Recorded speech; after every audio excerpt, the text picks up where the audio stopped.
Have we done it? Are we live? I think we're live. Yes, we've done it. Welcome back, guys. Welcome back. Welcome back to yet another live stream VFX episode. Today we are doing something a little bit different. I heard you guys in the Discord channel. You guys want to learn how to take some CG stuff, basically, right? And put it into a live action scene that you had filmed with, your camera phone or your A7R2, whatever you're filming on. You want to put some CG stuff into that live action footage. And that's what we're doing today. So, as usual, I have snacks. I'm going with the roasted garlic hummus this time. The pretzel crisps, these things are the best. And I am the biggest fan of kombucha, and we got some cayenne kombucha here. It's spicy. I feel like I'm getting healthier with every single sip. So, something a little extra special today. I figured out how to finally enable, I don't even know what this thing is. Super chat? Oh, super chat. Yes, I've enabled super chat. Super chat. And usually I would be pushing you guys to, let's see, my website here to help out, and support if you guys are feeling nice. But yes, I am selling prints here, but they are $40, at least $40 a piece. And I understand that it's a little pricey for some of you guys. So, instead of that, we got the little super chat going here, and that's a way for you guys to, donate just the tiniest amount if you guys are feeling, in the mood. But it's there. You don't have to do it. It's super appreciated if you do. But I just figured I'd have to at least tell you guys I enabled that finally. Because to be honest with you guys, I don't really know that much about YouTube. It's been 5 years since I posted a video. It's been far too long. So I'm learning, guys. I'm learning how to make this thing better. So hopefully, stream by stream, it'll get better and cooler. And the super chat's a fun way for us to interact and in like an extra special way. But dude, Justin is in the chat, guys. Justin is one of my very, very good friends. He's like, I don't know, anytime I hang out with Justin, I just have the biggest smile on my face. And like we're into the same games, the same freaking humor, the same goofy stuff. We play Smash Bros together, and he's incredible. Justin is like doing, the last thing I saw Justin do was like some really cool like miniature stop motion Dark Souls stuff. And if you guys are a fan of Dark Souls, you'd be very impressed by that video. And Justin, feel free to leave that link down in the in this little description here. I thought it was so cool. But yeah, guys, we got people from around the world here. Let's see, Swankster, Norway, Udayan, he's from India, and Sakib, I think I'm saying that right. Both you guys from India. Melanie from Finland. Mr. Charles, you are from the Netherlands. Christoph, hopefully the weather's nice in Mountain View, California. And Miroslav from the Czech Republic. Where are you guys from? We got a whole lot of people from around the world. I think it's freaking awesome. But yeah, you guys are great. Thank you for joining this chat. This live stream rather. Let's hop in. Let us hop in. So, let's see. Hopefully you guys, see this little screen here. And what I've done is just recorded a little bit of footage at my house with my A7R2, and we're gonna track this thing in After Effects, and it's like the easiest process. You guys, here's the thing. This is gonna be so easy. It's gonna blow your mind, and like this is what we did for the Bosstown Dynamics video. If you guys hadn't seen the Bosstown Dynamics video. Bosstown Dynamics. Yeah. So we did this video, right? And the robot is myself in a motion capture suit, I modeled the robot, textured the robot, and this first shot right here is just a shot of Jake and Nico walking down the gun range, right? And I believe, we used a couple programs for this, right? It was mostly, After Effects for compositing and Cinema 4D for the modeling, texturing, rendering. And I know Ren is the track master. He's also the compositing master. And Ren, when in doubt, will switch to Buju. And Buju is this crazy, weird program. Where's Buju? I know it. Yeah, here it is. It's this crazy old program that 3D tracks your footage in a very advanced way. And when in doubt, when the automated tracker doesn't work in After Effects, I go to Buju and I do it in Buju. And the program is built for tracking live action footage, and it has a lot of tools that After Effects doesn't have to, assist you in things when things go wrong, right? But we're not going to be talking about Buju today because no one has Buju. I'm sure there's some free 3D match moving or tracking software around, but the one that I use most often, for this shot right here, pretty sure I just used After Effects, the After Effects tracker, and it's like the greatest thing ever. So you can see here, check this out, this is just an automated track, and I even have a little zoom in there, and it tracks it perfectly. The perspective is correct. There's no jiggle or warble. It just works. And you'll notice too that the raw footage, it doesn't have any tracking markers either. And, let's say you're doing a little video for a client or something, and they're like, well, aren't you supposed to throw tracking markers down? You got to have those little plus signs, the little tape, you make little plus signs and stick them everywhere, right? Well, yeah, sometimes, but most of the times not really, because look at all the tracking detail in here. Look at this carpet. Look at all that tracking detail. That's a whole bunch. Look at the floor. That's a bunch of tracking detail. Same for this little cat scratcher post. This is all just glorious tracking detail. That you don't need tracking markers, because guess what? If you were to put tracking markers in the scene, you'd have to paint them out, or you'd have to know, oh yeah, I'm going to be putting, say like a little CG RC car right here, and the RC car is going to be on top of the tracking marker, so I wouldn't have to paint out the tracking marker because I know there's going to be an RC car on top of that. That's if you have some insight going into your shot, but which you certainly should. But look at this, guys. You don't need to throw down tracking markers. When in doubt, this is another Ren tip here, a pro Ren tip. And he taught me that if you basically add an unsharp mask to your footage, let's see, let's do a radius. Let's see, is it radius 50? Yeah. If you do like a radius of let's say for this shot, 200, right? You see how things start to get more contrasty? If I were to turn this on and off, come in here on this carpet, if I turn this on and off, you see it adds contrast and detail, like even the wood right here. Same deal. That's basically saying, hey, look, here's more tracking points for me to look at. Here's more high contrast areas for me to recognize as, 3D space. So you duplicate the unsharp mask 2 more times, and you start to walk down your settings on the radius until you have something that looks pretty ugly, right? But the point is for tracking. You're adding contrast for tracking, right? That's before. And when you turn it off, it kind of looks like there's some angelic effect on it, but so it messes with your eyes a little bit. But that's with it on. And if you pre-comp your footage, if you hit Control-Shift-C, you'll pre-comp your footage. You'll get this little window, and you'll want to leave all the attributes in that folder. You're basically putting it into a folder.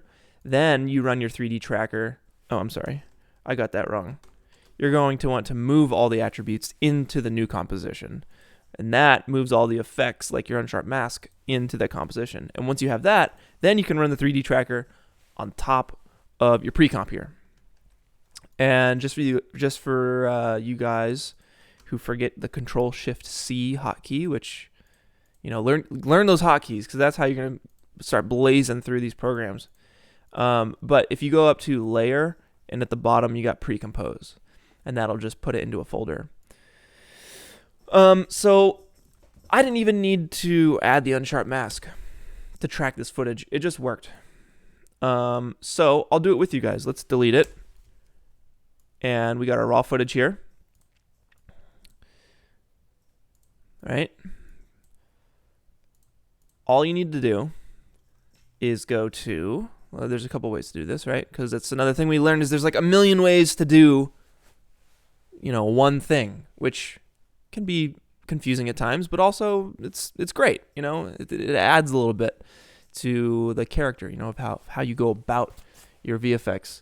But let's add this tracker, and then let's answer some questions in the chat here. So basically, if you have VC Console, which is free, you just hit Control Space, and that is your effects bar that you're going to search right here, right? It's literally the greatest plugin ever. It's from Video Copilot called VC Console. You hit Control Space, and you search camera tracker, and you add it, and it'll start going automatically. Another way of doing that is to select your footage, go to Effect, and go to, where would it be, guys? Where would it be? Where would was it? Oh, I have never used this effects window here, this drop down, in probably like 5 years. So it's in here somewhere, guys. You would just have to find it. Or you could select your footage, and you could, let's see, in After Effects you have different like window setups. So that's up top here. You can go to Effects, and that should bring up the Effects and Presets tab right here. And in the Effects and Presets tab, you could also type in what you're looking for. Camera 3D camera tracker. That's what you want. It's under perspective. So select your footage, go to Effect, go down to perspective, and hit the 3D camera tracker. And it's just going to start going. Now, this is a special case, right? Because you saw that I had a little zoom at the end of the footage. So you need to tell the 3D tracker that there's a zoom in there. So under shot type, you're going to want to click that little drop down box and click variable zoom. And that just tells the tracker that, hey, I'm not just looking at a fixed focal distance here. I'm looking at something that is actually, zooming in a little bit, and it's just going to do a more accurate job of solving this problem. Usually, I'll hit this little drop down here, the advanced drop down, and I'll check the detailed analysis box, and that's just like insurance for me to know that I did everything I could. I put in all my chips on this, that little checkbox. So that's gonna go. You'll see it doing its little dealy up here. We got 4 minutes left, so while that's going, let's answer some questions. If you guys have any questions, any comments or concerns, but let's see what's going down. Eric B says, before we start, what are some tips for being a beginner? Because I need to make something for a school project, and I'm pretty stressed about it. Okay, well, Eric, okay, so tips on being a beginner and you're doing a school project that you're stressed about. Are you talking about VFX, or are you talking about like writing a report? Because those are two different things, if we're getting into the technical details of it. But if you want to talk generally, which I think apply to both, I would say anytime I do something that seems big or seems challenging right out the gates, what I'll do is first I'll stress out about it, and then I'll procrastinate a bit, and then eventually I'll be like, come on, Clint, get it in gear, let's do this thing. And, you basically just have to start biting off little pieces at a time.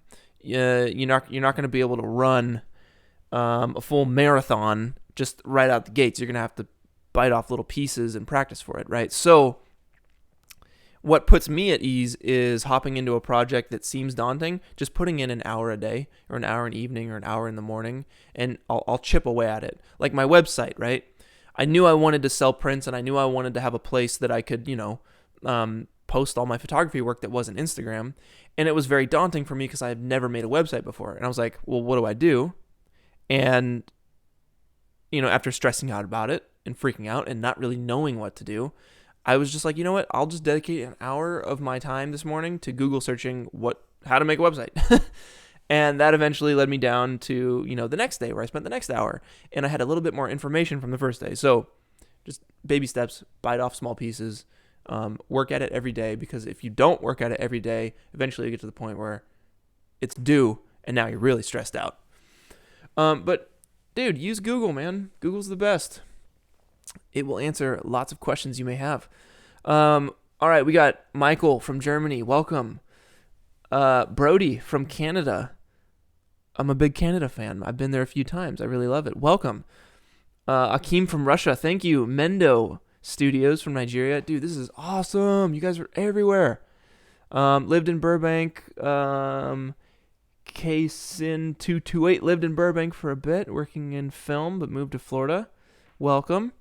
Rambout from Dutch Caribbean. Welcome. You guys are awesome. Zoran, prints come on great stock. Details are preserved really well, so you really get to see Clint's work. Yay! Thank you. I'm glad you enjoyed your print. That's awesome. I hope you enjoyed the music recommendations as well.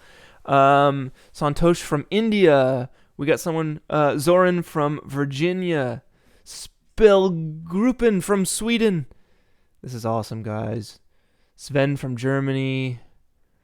Man, this is awesome. What an international group we got here. This is so cool. I freaking love traveling, and I know Justin does too, and we get down on traveling, and Justin literally has the size of this wall, like his whole wall is just a freaking map of the world, and it's so cool. And he just got back from a trip from somewhere, and I was about to go somewhere, and we were like plotting our courses and stuff. It was super cool. But yeah, I love traveling so much, and my dream is to travel the world and make it out to a new country every single year. So hopefully I'll be coming to all those places. But dang, guys, you got leaving a lot of comments. This is awesome. Hey, Clint, how's it going? It's great. It's going really well. Seamus, thanks for asking. So Ksin228 asks, can't boosting the contrast also increase the noise, which can throw off the track? Not really. Maybe if it's a really dark scene and your noise is really high, potentially, yeah. But what's cool with the unsharp mask is that you can tweak the settings and tell it to add contrast to a larger area. That's when you increase the radius, as opposed to tiny areas. And yeah, it might increase a little bit of noise, but that's never been an issue for me ever. And I haven't tried to track night footage and done the unsharp mask on night footage, but I really don't think it's that big of a deal. Let's see, what else?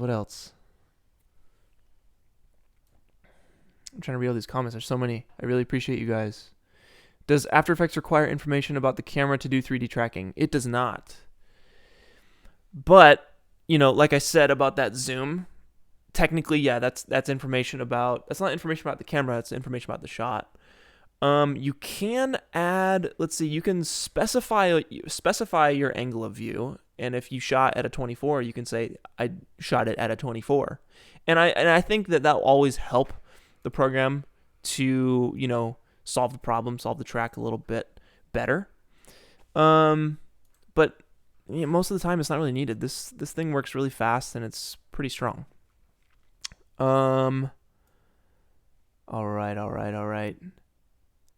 So you guys are awesome. Thank you so much for leaving these comments here. Hopefully, we are, man, this is awesome. We got 94 of you guys up in here. It's freaking sick. Let's get back to it, guys. Keep the comments coming. I'll come back to them in a minute, but let's keep jumping in here. So we tracked our scene, but it looks the same, right? How do we know we did anything? So go ahead and click this 3D camera tracker tab up here, and still nothing happens. Where's our data? Where's our track? Well, try clicking this button right here, the toggle mask and shape path visibility. And there you go. That's going to show you all the little points of your track here. And if you want to make those a little bit bigger, you can go to the track point size, notch those guys up to 200. And now you're seeing like they're changing all over the place, but that's okay. It looks like we got a lot of tracking points, so that's a nice juicy shot right here. We tracked it. It worked really well. Average error right here, it says 2.5 pixels. That's not bad, I think. I don't really know what that means, but 2.5 pixels is 2.05 pixels is probably pretty good because this is a 4K shot and that's a lot of pixels. So one of my favorite shortcuts is Control-Shift-H, and that hides all the crap on your screen and brings it up when you need it. So I'll be using that a lot. All right, so you're gonna click the 3D camera tracker effect up here, and that's gonna bring up your little track points. And what we want to do is make a 3D camera. Let's pretend those don't exist. We want to make a 3D camera, and we want to put down a null object or a plane right here on the ground because we're gonna go into C4D after this, and put something in there. So let's select a few points here. I'm gonna click one over here. Hold down Control, click one over here. Still holding Control, I'll click one in the far corner, and then I'll do another one over here. So I'm covering a large area, and I know that I want to put something right in the middle of that. So what I'll do is I'll right click, and you have some options here. You can create text in a camera, right? So you can come in here and say hello, and it's going to be tracked in. You can select those points again, right? And you can make a solid, for example. Instead of text, you can make a solid, and that solid is going to be laid flat on the ground right there. And I'll actually hit R. I'm sorry, not R. I'm going to hit W. And W brings up our rotation tool, and that's up here in the top left. And we'll rotate on the Z-axis so that our Z plane, which is forward and back, right, lines up with this wall here. And you can see on the right, it kind of lines up with the couch in this litter box too. So I'm going to hit R, and that'll bring up your rotation settings for the layer down below in the layers window. And if you hold Control while clicking and moving some of these numbers down here, basically what you're doing is you're kind of like, it's like when you play an FPS and you have like the what is it, like the aim assist, and it slows down the sensitivity of your mouse. It's like that. When you hold Control, those real small numbers stay real small numbers, so you can have a lot of control. But let's say you want to max it out, right? And you're trying to just friggin' spin this thing all crazy. Doing it normally would get you this, but if you really want to go to town, you hold Shift, and that is the opposite of holding Control. It goes way faster. And this is really handy for when like you have something like a 3D layer which is way far out in 3D space, and these numbers are cranked to like thousands and thousands, right? That will be helpful holding Shift. But in our case, we can hold Control to really dial in the rotation there. And this is looking good to me. And how do we know if it was a good track? Well, another thing I learned from Ren was basically what you're going to do here is give it a grid effect. And the grid effect will just give you a transparent grid that you can preview your shot with and really look at all the points and angles to see if this thing is tracked properly. So, grid.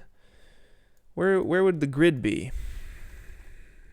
It'd be under Generate. So if you go to Effect and Generate. Where's Generate?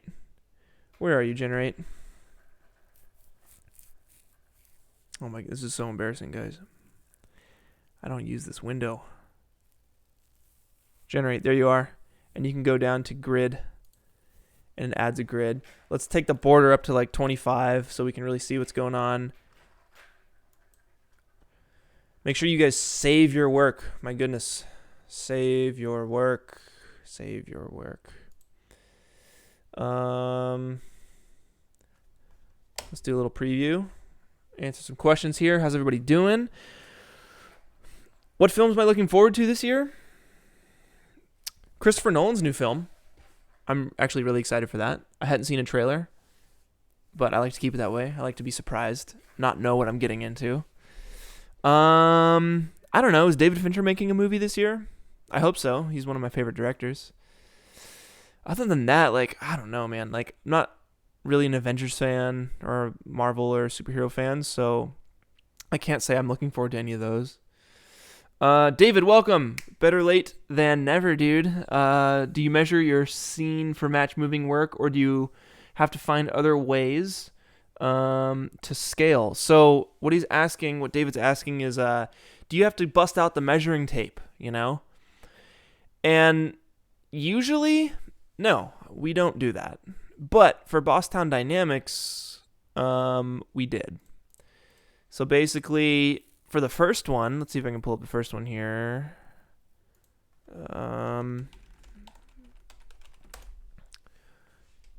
What we did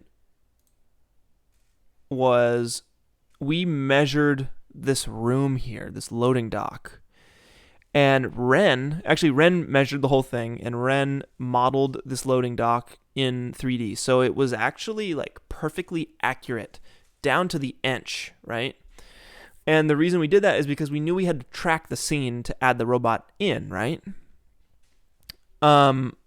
So the way to test your track and the way to make sure that the robot is actually being lit properly too is to put it in this room, right? And you see there's a little light up here. We had to add that light as well. Right, there's a light up here. So we had to add that light as well.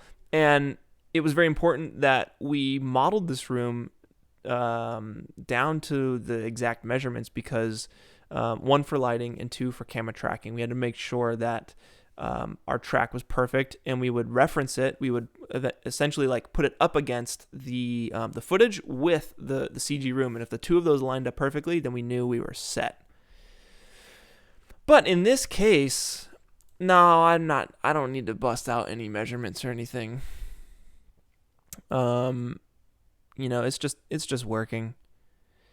It's working nice and good. That zoom is great. So once you guys have your track, right, all you need to do, and I'm going into Cinema 4D. You can do this for Blender or 3ds Max, but basically I'm going to export this camera data into Cinema 4D. So let me open up Cinema real quick. Ryan, welcome. Topher Telrena said, hey, all right, I'll make sure to do that. I made his 3D MoGraph title, 1,000 Ways to Kill a Noob. Dude, that was a long time ago. Heck yeah. That's great. Oh, a new Pixar movie. Oh, man. Pixar is literally the best.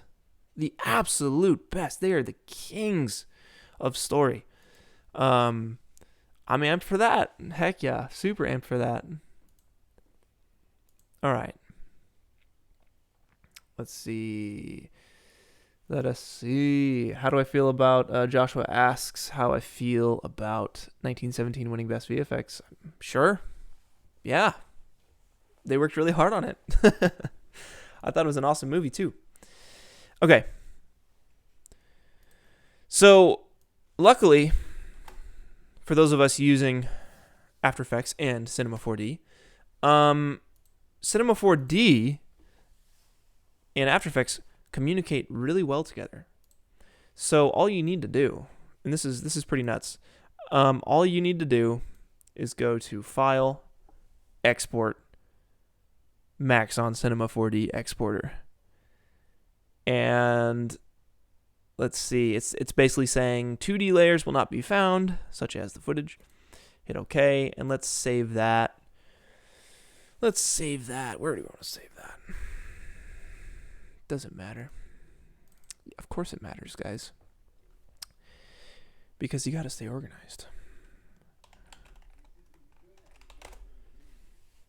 Alrighty. So we open up C4D. Boom, we're in.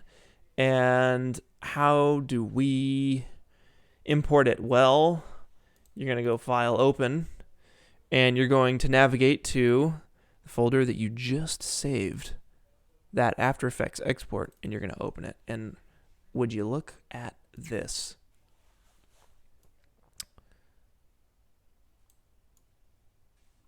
All right, what's happening? What's happening? It's all crazy right now. So let's zoom out and see what the heck is going on. Let's make a cube. Look, okay, God. Our scale is off the charts, guys. Actually, no, not as bad as I thought, but it's still off the charts. If we look at this camera, hit Shift F3, it'll bring up your like tracking or your animation window in C4D, and we'll see we got keyframes here for our camera, and that's a great sign. That means our camera should be moving, but it's not moving. Why is it not moving? Why is our camera not moving? Let's zoom in here, see if it's moving or no. Okay. Oh, I know why. Okay, it's because you see we have frame 0 right here, and we're going to frame 190 or so. That's where the keyframes are. Down here in our little timeline, we're at frame 338,000.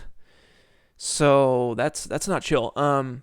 Let's go to our render settings up here, and let's set that range from 0 to 190. Right? Because I think that's what we're looking at. And does that update this down here? No, it does not. Let's type it in manually. 0 to 190. And we'll stretch this out. And there you go. Whoa, that's a crazy looking motion path. Okay. Yeah, it's because our scale and everything is off, but we're gonna fix that. We're gonna get that going. Okay, so if I were to select this plane here in Cinema, hold down Control and click the cube up here, we'll just spawn a little cube. And you know what? For the sake of scale, let's spawn a dude instead. So I'm holding down Control and letting go on figure. Our axes are all off. Let's stand him up, hitting R, holding down Shift, snapping him to 90 degrees. And the reason I use a guy is because this dude right here, this little mannequin, is already 1.8 meters tall, which is basically 5'9". It's just a normal average human height here. So if we hop into our camera and we play, we can see it's moving, right? But that's a real tiny person. So we know our scale is off. So here's what we'll do. Let's save this scene.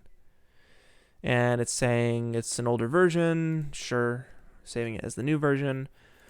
Let's bring in our footage into Cinema 4D because we're going to need to start referencing the footage. So I'm just going to double click down here.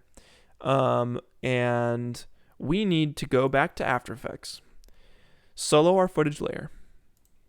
And you can basically, what we're going to want to do is export a JPEG sequence that we can import into Cinema 4D. So I'm hitting Control Shift. I believe that is /. Yeah, the one with the question mark on it. That brings it into the render queue, and I already have a little preset here for JPEG sequence. And I'm going to drop that into a folder called tracking. So let's do that and save that. So while that goes, how's everybody doing? Hopefully everyone is good.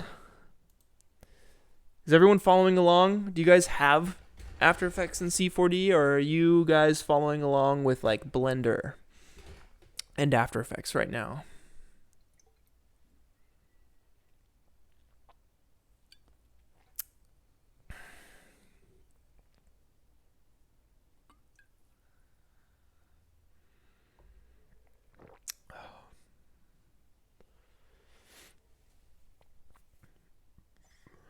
All right, Brisky asks, how do you get big on making VFX videos? Because I've been trying to get noticed.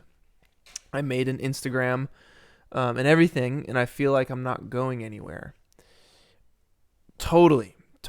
That is something that all of us have felt. And I'd say, first off, just make sure that what you're doing, you're passionate about. And make sure you do it consistently, especially if you're trying to make it like a business. Make sure you're doing it because you're passionate about it, and because you actually enjoy what you're doing. And then that will be the driver for doing it every day.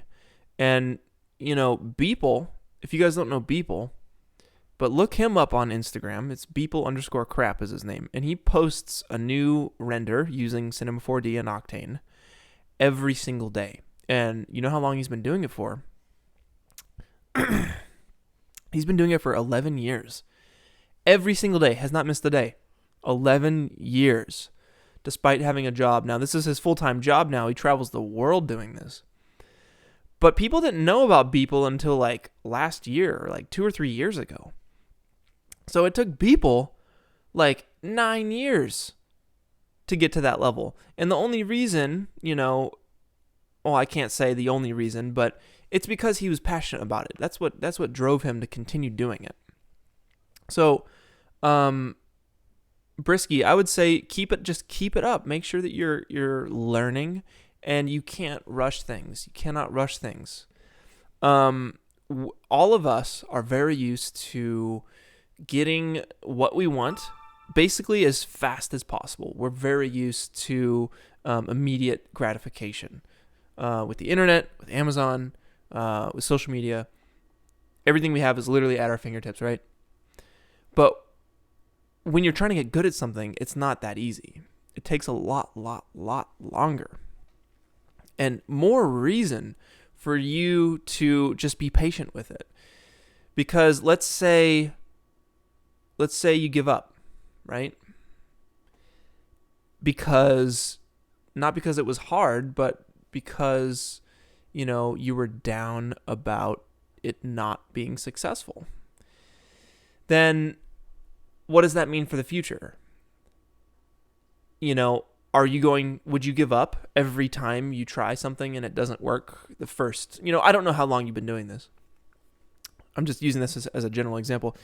Let's say you give up on this, you go to another thing, you give up on that, you go to another thing, give up on that. But what if you were to just stick to the first thing and you were to just, do it for years, right?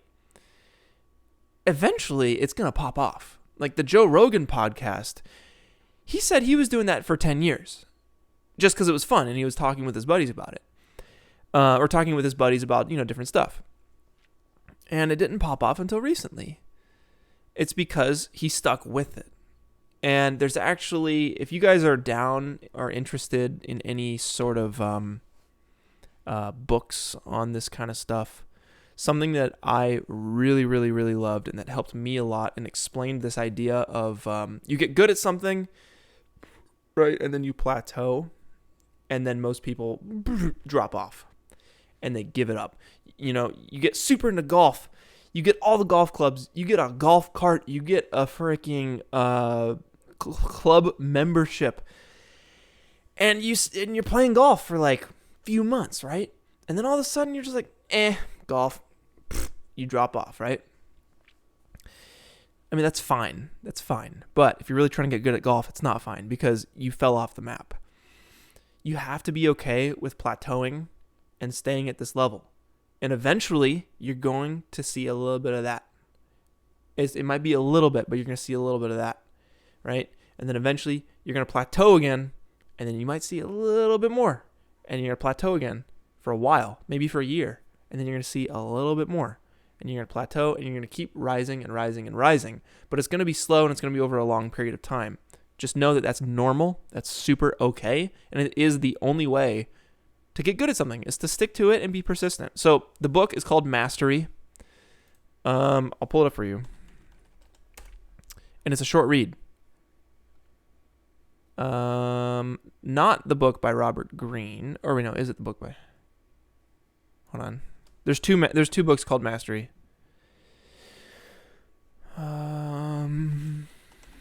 Just on Amazon here.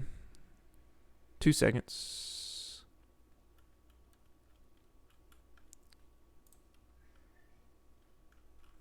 Sorry, guys. Mastery book. Okay, yeah, by George Leonard. Mastery by George Leonard. That's GeorgeLeonard.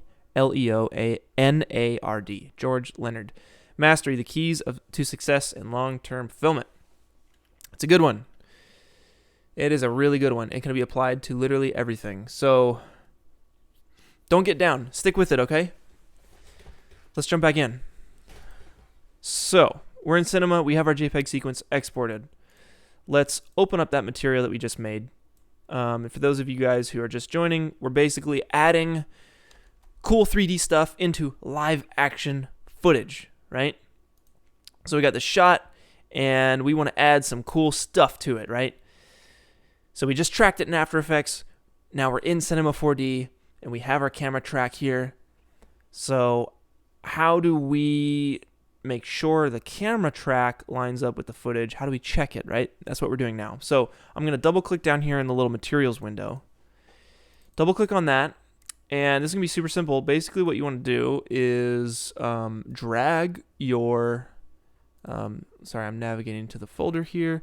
You're going to drag your folder that has your JPEG sequence in it. You're going to drag that into the little texture bar here. Totally didn't work. Let's try that again. You're going to drag the first image of your JPEG sequence into that texture bar right there. You can hit no. And automatically, I believe it pulls it up as a JPEG sequence. But let's click this image here. And in this image, you want to make sure it's using all of those frames. So up here in the animation tab, you're going to calculate. Boom. It just calculated all your frames. Frame 338,000 to 330,000 something. The reason those numbers are so large is because in After Effects, if we go to composition settings by hitting Control K, you can see your start frame is at 338,160. Not chill. Usually you'd set it to 0, and that's usually how it's going to be. If you ever see this number on the far left as like some astronomical number, just go to composition settings. You can go to composition, and I believe it is... Where's composition settings? Oh, it's the second option under composition. Control K. Learn your shortcuts. Control K. Set that start frame to 0, and this number should be at 0. If it looks like this, then all you have to do is hold Control and click it, and it'll switch between frames and timecode. So that's why that number is nuts. We shot it at a frame rate of 24. So far, Cinema 4D has done a great job of doing, a lot of the manual work for us. So what do we need to do next? We need to get that background plate onto the background of our scene. So we'll do that by making a background. You can hold down this little floor object here and let go on background, drag and drop that material that you just made onto the background, and oh my goodness, it's on the background, guys, but it's not animating. Why is it not animating? Dang it. Well, that's an easy fix. It's a super easy fix. All you need to do, and by the way, guys, look at this. You see how these objects don't look like they're stuck to the footage? Well, I'm getting ahead of ourselves. Let's make sure the background is animated. Double click the material you just made. Go down to Editor, right? Down here, Editor, and check Animate Preview. And when you do that, then and only then will the background start catching up, right, with you. And it's a little choppy, right? That's just how it is. So you don't have to export full 4K JPEG sequences. All you got to do is maybe like a, 720p or something. It's going to be less taxing on your system. And you know what? Just for the sake of it, I'm going to do that. So I'm going to add it to render queue again. Select JPEG sequence. I'm going to hit the little best settings option and change it from quality best, where you see the size here. I'm going to change the resolution from full to quarter, and you'll see we'll do 960 by 540. And I'll hit OK, and we will select the path it's going to. And hit render. And that's going to go. Give it a second. All right. Hopefully everyone's following. We got 89 people in here. This is great. Doing awesome. Okay, so that just went. I'm going to update this. Give me 2 shakes. Let's see here. All right. I'm going to double click this, and it should just update. There might be like a refresh thing on here. Reload image. Let's clear it. Let's just clear it entirely and drop it on there again. Because doing things twice is kind of the way to learn this stuff. You do it once, you're going to forget. Do it twice, you might just remember for the next time you do it. See, there you go. It goes from 0 to 186, not 338,000. And now, look at that. Guys, look at that. We can scrub now. And our little tiny guy is stuck to the footage. That's awesome. Let's get rid of the cube. So our little tiny dude is there. That is awesome. It works. It works flawlessly. So let's, we still need to orient this a little bit because we're going to light this thing, right? We want to light it with a sun or an HDRI. And if we go out of camera view here by checking this little box, I'm going to hide the background for a second just so we can see what's going on. I'll go to filter and check the grid on.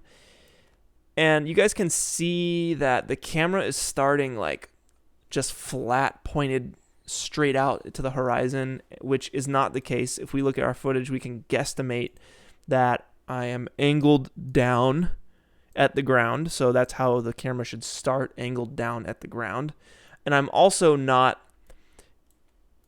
keep in mind, guys, this dude is 2 meters tall, okay? Right? So that means there's probably like 40 meters between this object on the floor and this camera, right? And that's certainly not the case. There's probably 3 meters tops between me holding the camera and this little sunspot. So getting your scale right in your 3D program is a huge thing to get right because light acts differently depending on how big something is. You're going to get more light bounces, right? It's just more accurate. The more accurate you can get this, the better. So let's solve this problem here, okay? All right, the horizon. We want to get our horizon down. So let's put some things into a folder here. The background can stay out of our folder, but let's put our camera in a folder.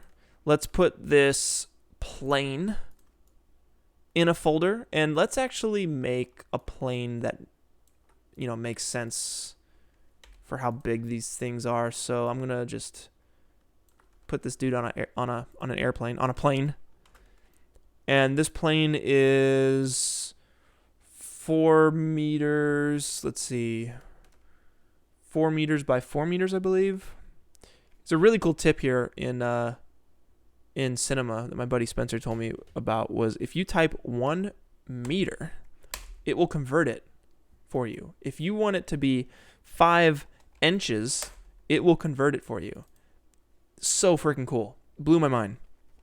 So let's say we want him on a 1 meter tab by 1 meter little stand here.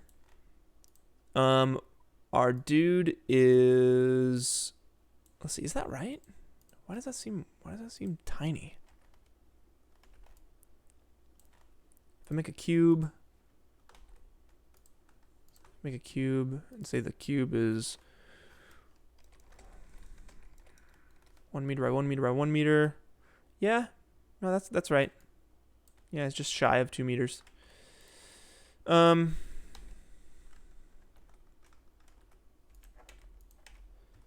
So he's on a 1 meter little box here.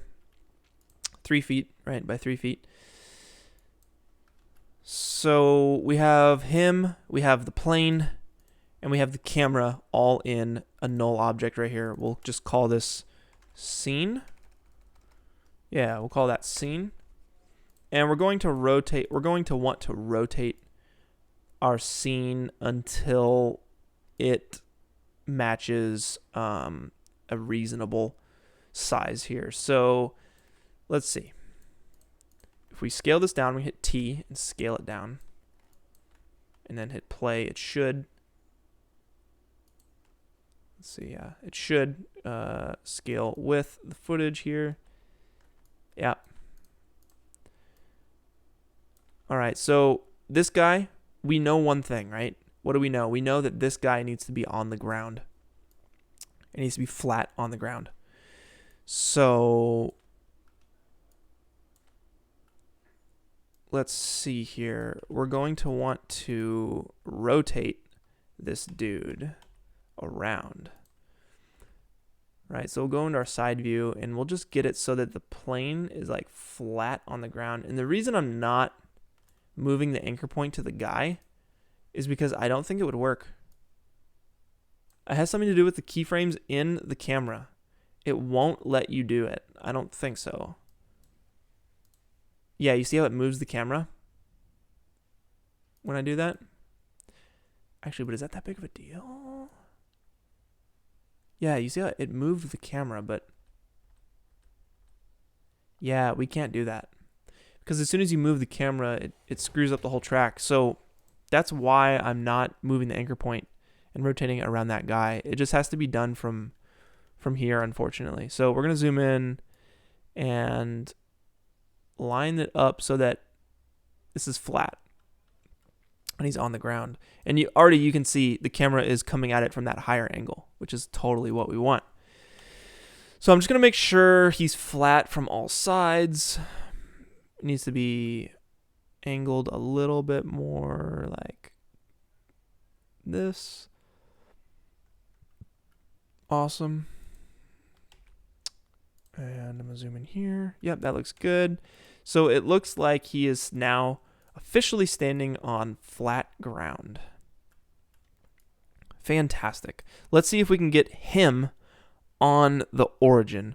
So I'm hitting W, and that's switching between local and world orientation. And we've talked about that a few times on the last couple streams. And this is very important, right, for this, because we want to just move this whole scene that we have, right, together as one. So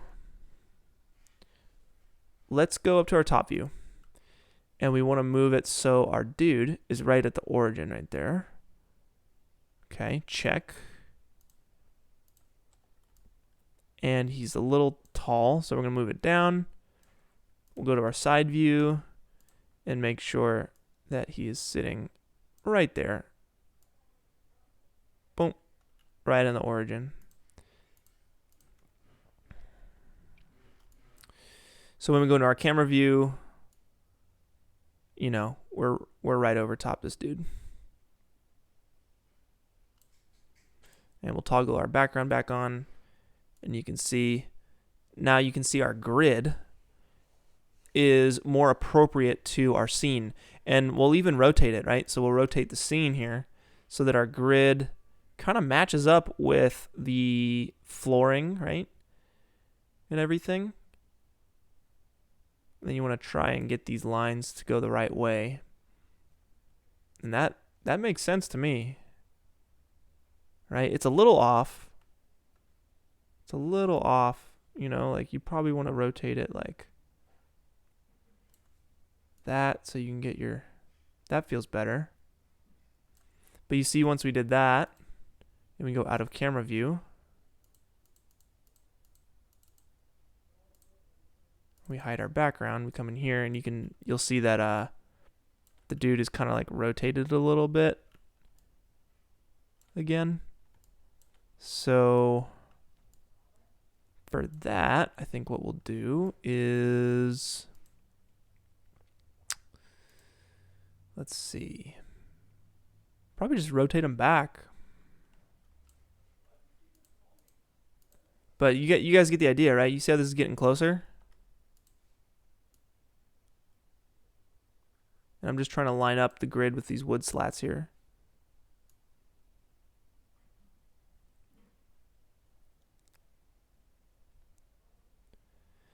That feels right. So now the only thing that we have to get right is the scale. This guy is 2 meters tall. So the scale is astronomical right now. If you select your scene, let's just start scaling this thing down. I'm going to hit T, and we'll go to local view, I believe. Or world. What do we think? What do we think? I'm going to hide the background. Yeah, we'll go world view, right? Or world orientation. Go back into our camera, turn on our background, and hopefully, if we're doing this right, we should see this guy get larger. So let's see. Let's actually move the plane and the figure outside of this scene. We just want to scale down the camera. So we'll hit T and we'll start scaling. And sure enough, this guy is getting bigger. So I'm going to scale this down, way down, way down. And let's see if we can't move the figure back in place in view of, uh-oh. Let's try that one more time. Scaling it down. Okay, for some reason it's not letting me scale. When I scale it from the viewport like this, and I hit play, it snaps back to the original position. One way to get around that is go to your scene, and you're gonna actually have to type in the scale here. So let's take it from, let's just make it 1/10 of the size. So 0.1, 0.1, 0.1. And now when you hit play, yeah, it stays. So let's see if we got that right. Let's move this figure back in place.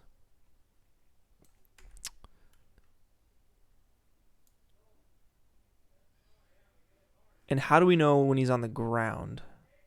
Right? Because he could be floating at any certain point here. So let's see. Let's go out of our camera view. And let's put him actually on the ground. And this is kind of, you guys can see how this is kind of like a give and take situation where everything moves together. So we'll put the dude back in the folder with the camera, and we'll move this back up to ground level here. Right, so right about there. And we'll go back into camera view. And now, okay, so now you can see he's a little bit, he's a lot bit taller actually. But our camera track is off. Why is our camera track off? Things are slipping now. You guys see that? See how things are slipping and sliding? That's no good. So let's try setting this back to 1. And things are still slipping and sliding. What happened?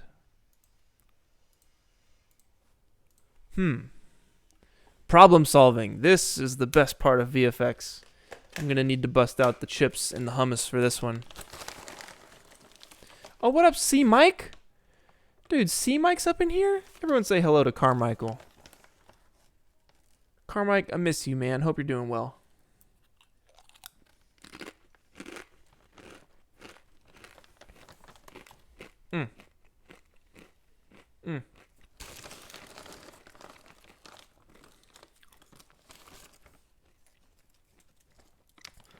I guess C-Mike left. He's touring a 400-year-old coffee farm. Very cool.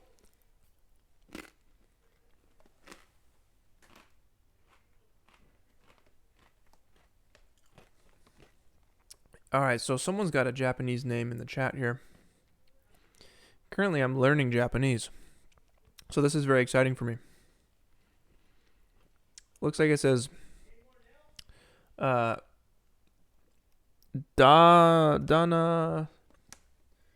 something. Maybe that's not na.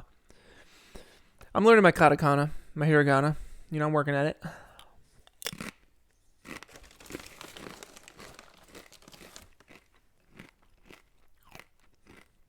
It's like one of my favorite countries ever.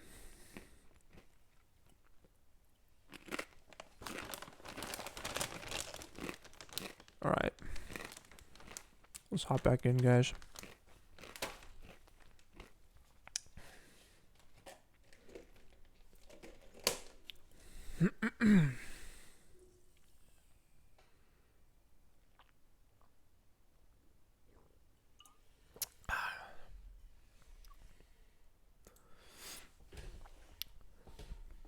You know what? Let me get some music going here.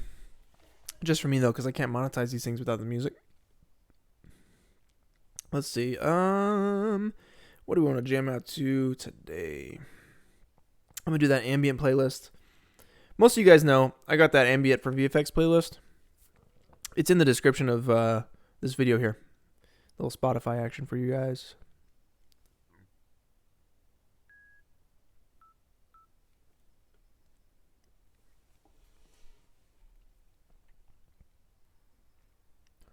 Sweet. All right, we're in. What's up, Jason? My day has been well. I woke up. I ran 2 miles. Guys, I'm training for a half marathon right now. Very excited for that. But yeah, I got my run in. And we're doing VFX, guys. We're trying to solve this problem. Why is our track off now? Look at our track. It's slipping and sliding all over the place. What happened, guys? We had it. We had it. When in doubt, undo a few times, y'all. When in doubt, just undo a few times. Let's go back.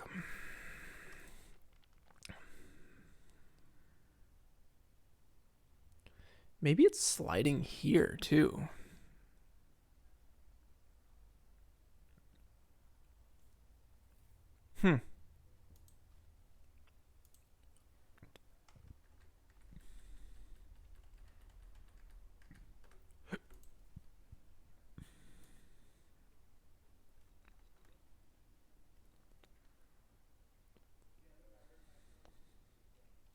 I think it is. I think it's actually sliding, yeah.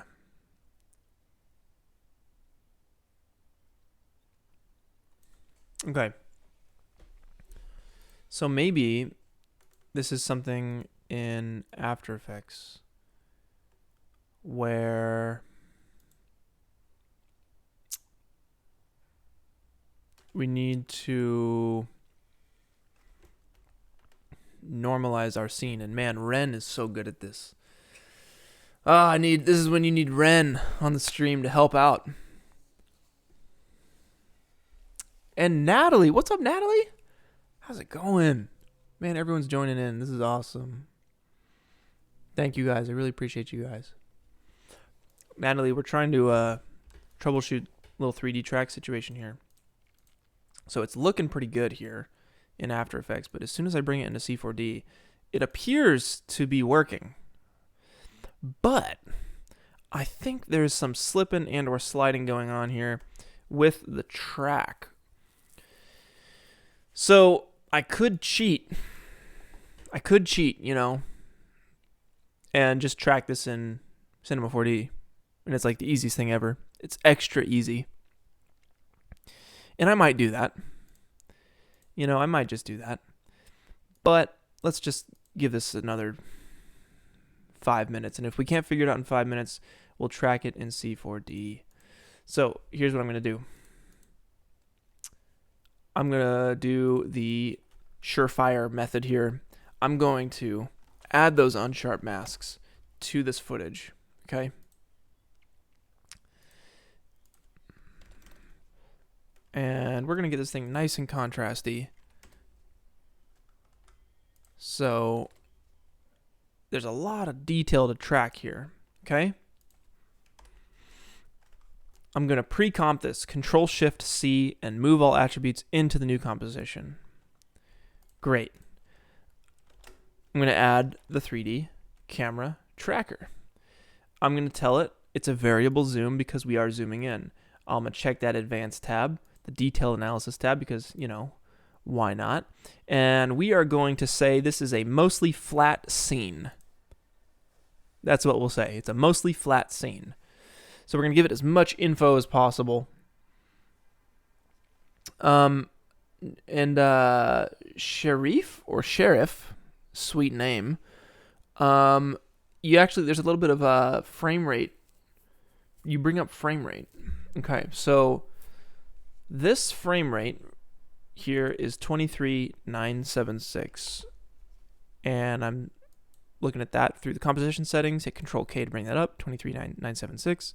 Now, unfortunately, Cinema 4D doesn't do 29 or 23,976. It only does 24. So if you hit Control D, you can see your project settings, and your FPS is sure enough 24. And if I try and hit 23,976, it will not do that. It'll just go to 23.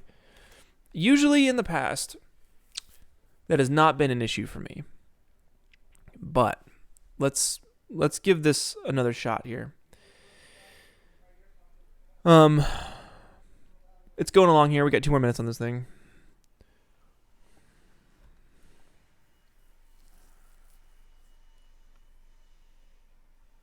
Okay, Tyler Mann asks, what's the glove you wear?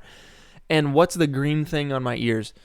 So the glove, which I don't have on right now, but the glove allows me to glide across my tablet here easily, right? So I use a Wacom tablet, and the glove allows me to, like, you know, very easily slide across the surface of this thing. You know, if I'm sweaty for whatever reason, it's going to stick and be gross. It just keeps your natural oils off of this thing, right? So it's easier to navigate. That's what the glove's for. Currently, at the moment, cannot find it. It's probably in a pant pocket somewhere. And the green things are on my ears. These are bone phones, or I mean, that's what I call them. But they're Trex Air bone conduction headphones, and they're the coolest things ever because you put them over your ear like so, and they don't go in your ear like that. They go just right outside. So you can still hear, but you also have awesome music going at the same time. And I use that when I run. I'll use that when I walk, go on hikes. I'll use it at work. I'll use it on set. I'll use it. I have them all the time. And it's a way to just kind of add a little soundtrack to your life, you know. So these are like basically the greatest things ever. I love them so much. Any other questions, you guys? MCJ4WRY. I don't know how to pronounce that name. He asks, or she asks, have any of you at Corridor ever touched Nuke for compositing? We have not. I really want to. Very badly. It is very expensive though, so not yet. It's an expensive touch. Yes, the glove is for Pokemon training. That is true. Dude, Pablo, the sound quality is super nice on these things. And they actually just came out with another model that are even better. Believe it or not, they're even better. It's crazy. All right, so the camera is solving. We have a track here, hopefully. Yep. I'm going to select the little areas. These little 4 points, right click. We're going to add a solid down. Delete the old stuff. So that's our solid. We're going to rotate it a little bit. And I want to figure out a way in After Effects to zero out the scene. So if I create a new solid and make it 3D, I want it to be able to just appear in the middle, which it actually looks like it does. You know, it's saying that that is 0, 0, 0. Whereas here the position is, it's off, right? It's some other numbers. And I know there's a tutorial out there somewhere on how to do that. I just we don't have the time right now. But okay, we have our solid here, right? And I'm just gonna go ahead and say, let's move forward with this. I'm not even gonna test it. So let's export this file. Export Maxon Cinema 4D exporter. Okay. I'll call this camera track 2. We'll go into C4D. We'll make a new scene. We'll open that. And there we go. We got our camera track. Let's see if we can't just flatten this out. So we want to rotate this scene, right? So that this ground plane is actually the ground plane.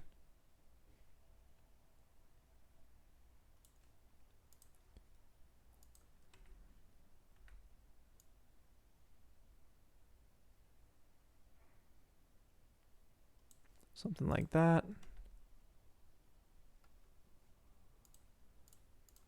And then we'll just drop it down on the ground, right about there.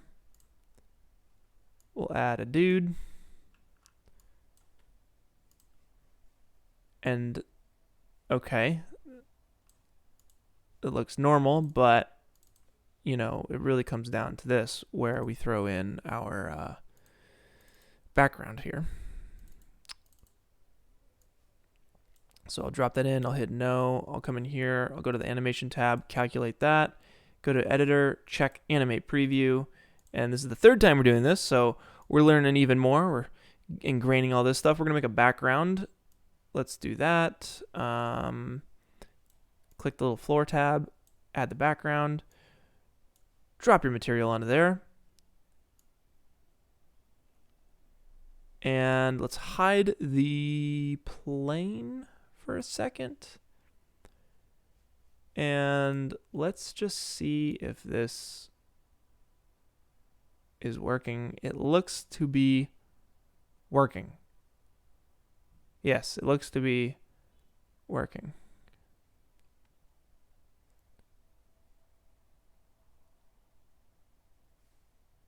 Sweet. Okay. Now the scale is still off, right? So how do we solve that? Hopefully we should just start scaling this thing down and it would work. Let us hide the background again. And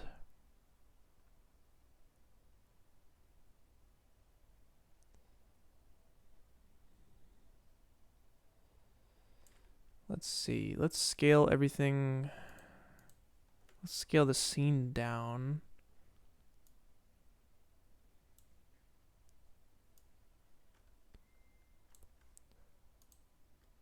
Okay, so that doesn't work. Let's type the numbers in manually.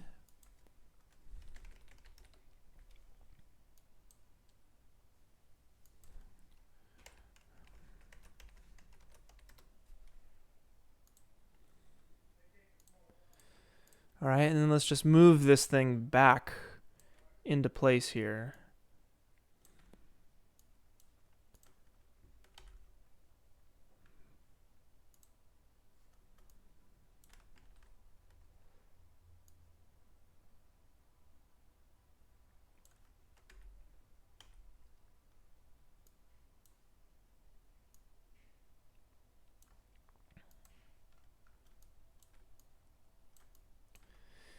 All right.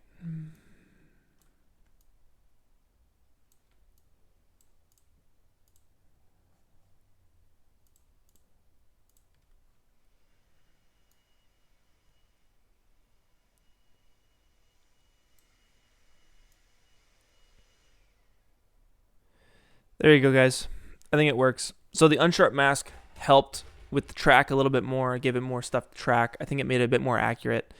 We got this model standing in here. I think it's a little big, so I'm just going to take our scene and bring it back up to 0.1. I think that's a bit more accurate. And I'm going to just center that up for the last time. And we'll move on. We will move on.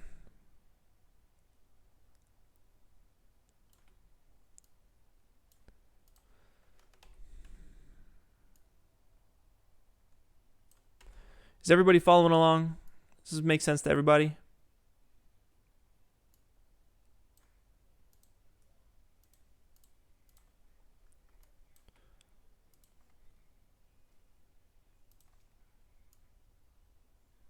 Dude, what the heck?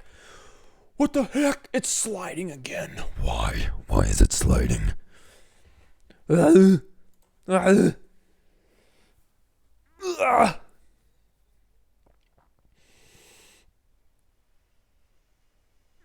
man.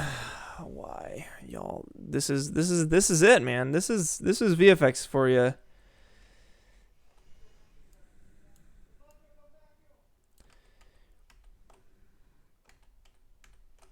This is VFX for you guys. Problem solving. I'm going to say screw it for this because this is tracked and it's close enough. We just need to adjust our scale by a little bit. So let's move on. So let's start with something really, really basic. Let's start with just like a sphere. Okay, we'll start with the sphere. And we'll scale it down. And we'll have it sit on the floor. Right, so let's see. If the sphere's radius is 20 centimeters, that means if it's centered right there, it needs to move up by 10 centimeters. 20 centimeters. And now it'll be sitting on the floor. Let's hide this person and let's scrub forward. And there is a ball sitting right there. I'm going to actually bring the radius of this thing down a little bit. We'll make it more of like a soccer ball size. So let's try 10 centimeters, 12 centimeters, and that means it needs to just come up by 12 centimeters. So it's sitting on the ground. And there you go. There you have like a basketball on the ground right over these two light strips. And that's great because we'll comp in the light strips and we'll add the light to our scene. So let's do something. Let's take the segments up to 100 so the sphere is nice and round. And we will render our scene here. And this looks nothing like this ball sitting on this ground here. So what we need to do, a couple things. First off, remember how in the last stream we talked about path tracing versus direct lighting, okay? In this case, we're going to want path tracing because you want these, you want the light to come in through these windows and bounce around and give you the most realistic looking sphere you can possibly imagine, right? So let's change it to path tracing. And we're going to want to essentially say, we want to render this out with a transparent background. So to do that, you're going to want to go to your render settings up here.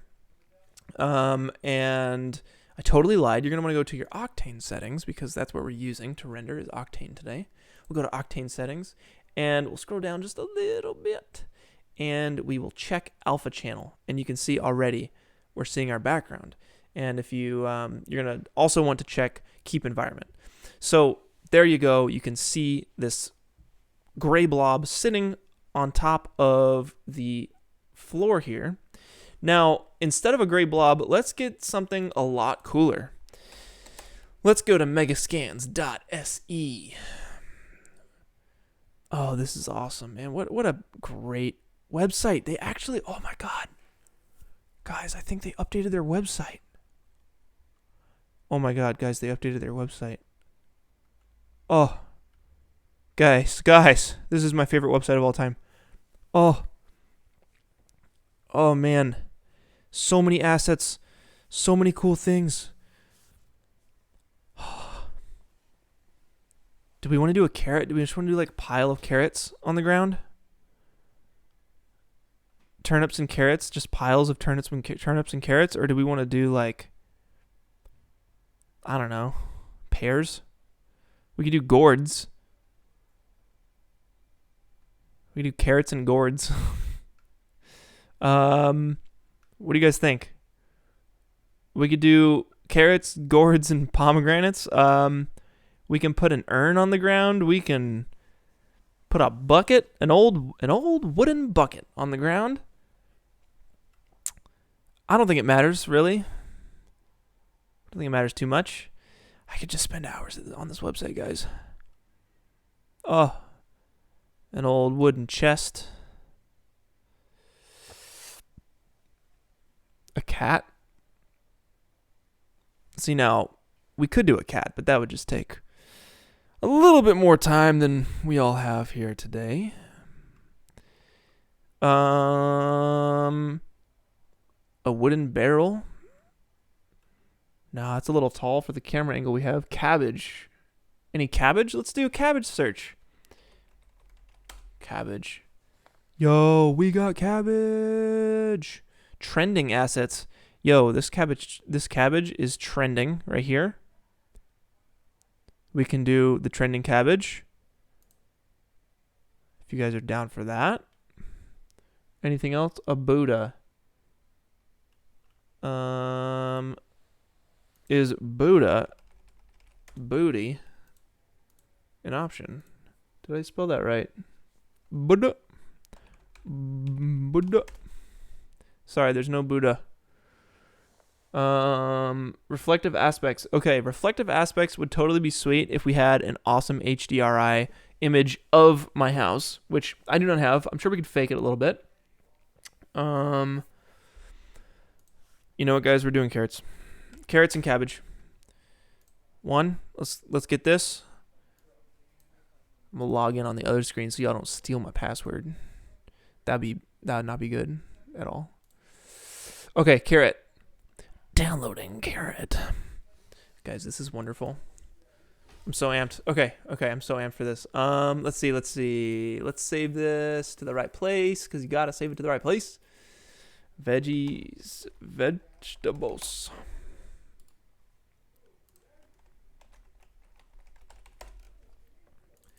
Boom.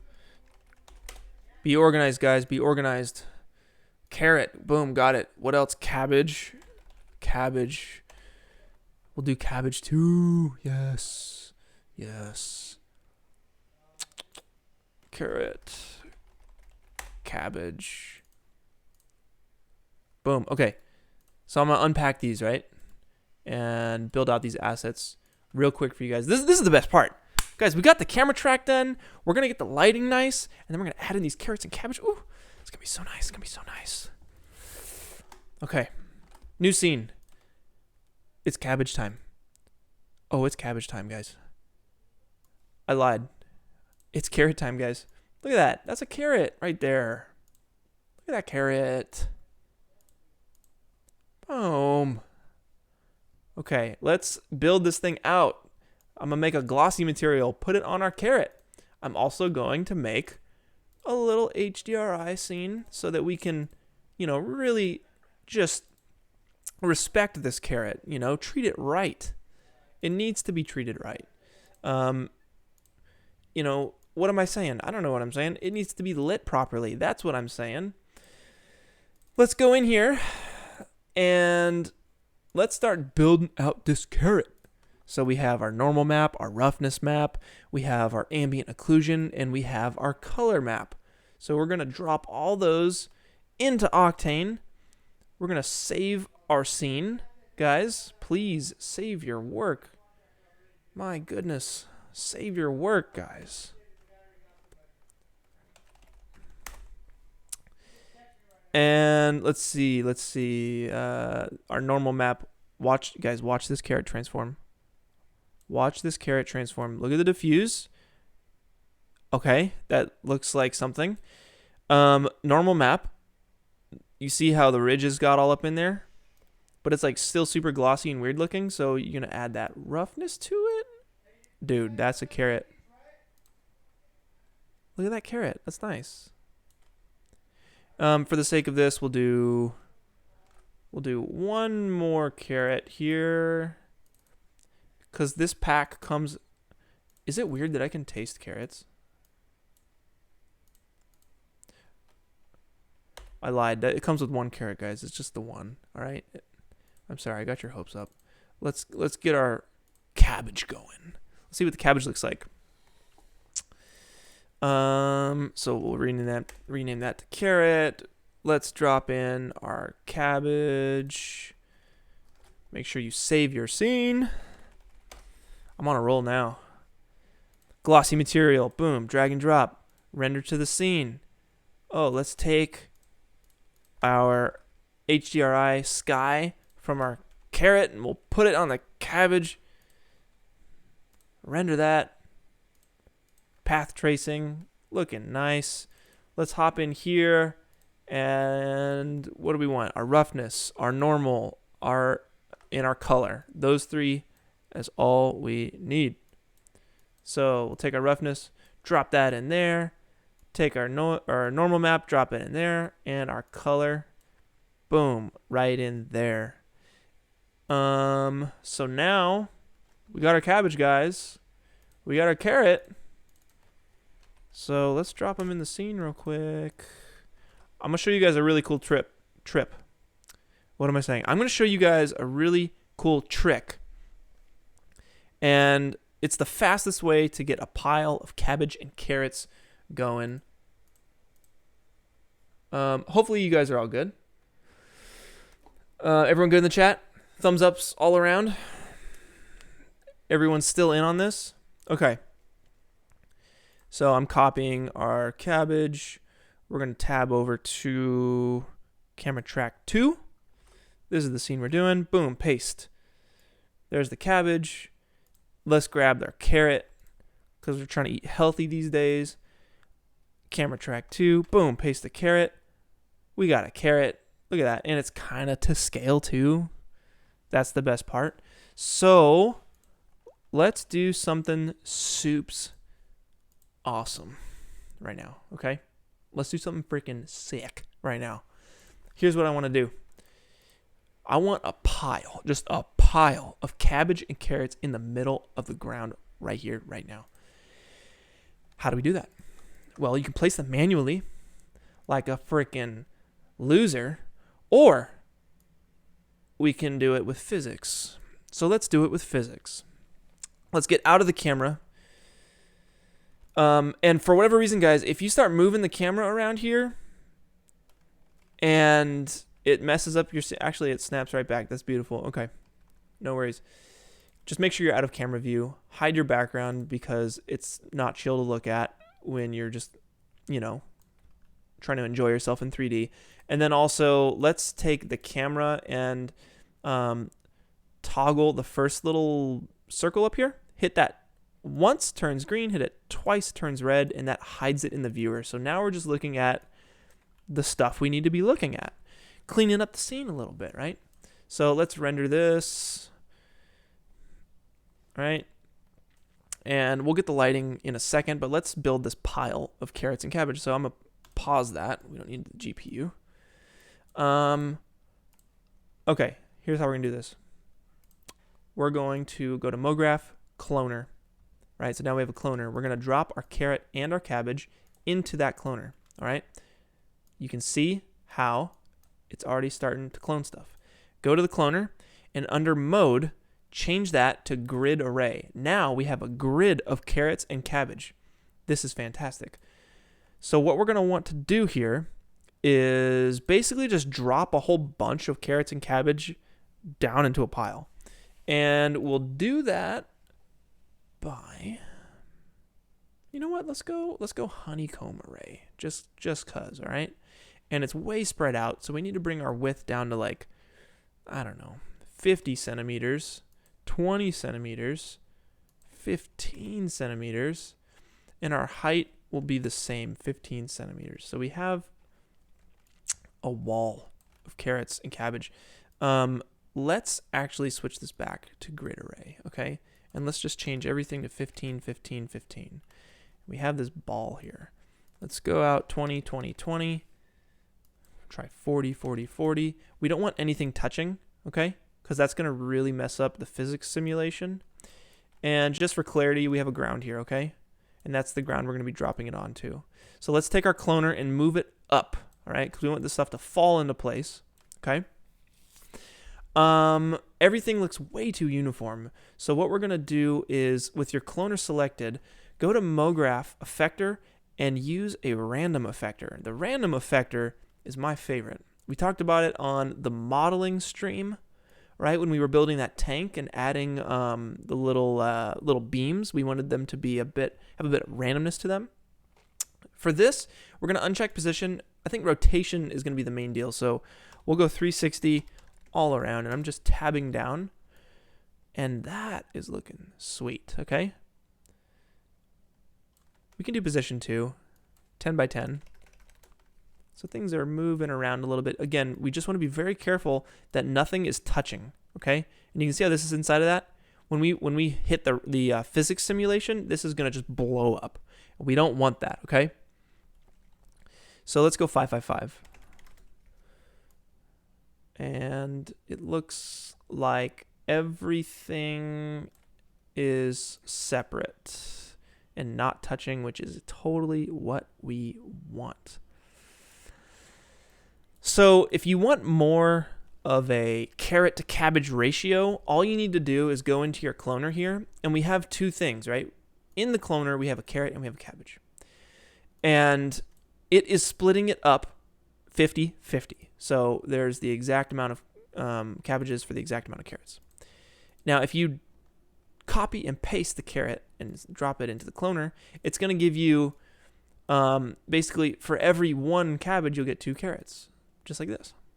And I wish there was a way to randomize the order of this, and I bet there is. But let's see.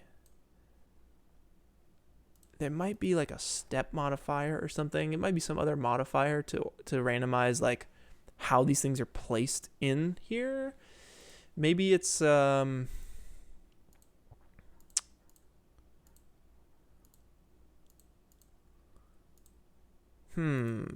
bet you there's a way. Clones random? Oh, that's probably it. Instead of iterate, yeah, it's just set to random. Let's add another cabbage. And then like one more carrot. That feels right. So this is a ball of veggies we're going to drop on the floor here. So let's save our scene, guys. Let's save this thing. And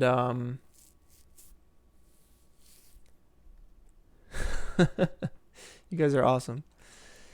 All right, we're in. Okay, let's drop this thing. So the cloner, right? It needs something. We need to toggle gravity. We need to toggle physics here. If I hit play, nothing's happening. But that's okay. So if you select cloner, right click it, and go down to simulation tags. Now, these simulation tags, that's what is going to simulate your physics, these things dropping and bouncing on the floor. If you go to give it a rigid body tag, and that's really all you're going to need for this thing. So the cloner has a rigid body tag. Let's hit play and see what happens. Nothing, okay? Actually, something. It fell, but it fell through the ground and totally isn't what we're going for. So what do we need to do? Well, okay, we have this floor. Let's actually make it a plane. Okay, we'll make a plane. And plane, let's hit play again. Same deal, right? Same deal. The simulation, right, it needs to know what's in play here. You have things falling onto what? You have things falling onto a ground.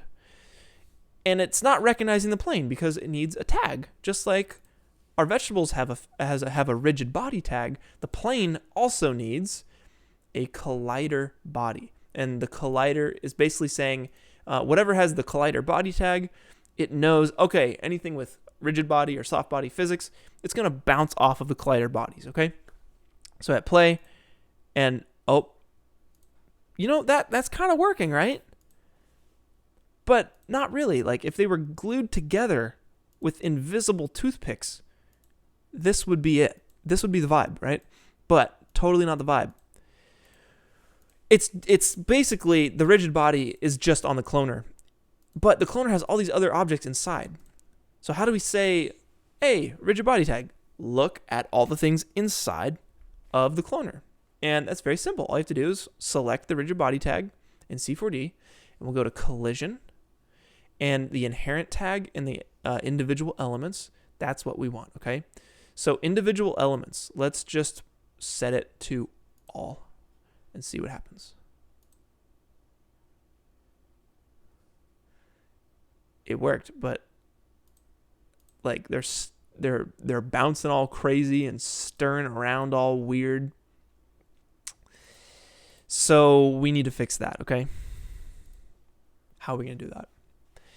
Inherent tag. Let's go to inherent tag. Let's actually try a little test here. Let's turn individual elements to off. Inherent tag we'll set to apply tag to children, which basically means we're gonna apply the rigid body tag to the children of the object that the rigid body tag is applied to.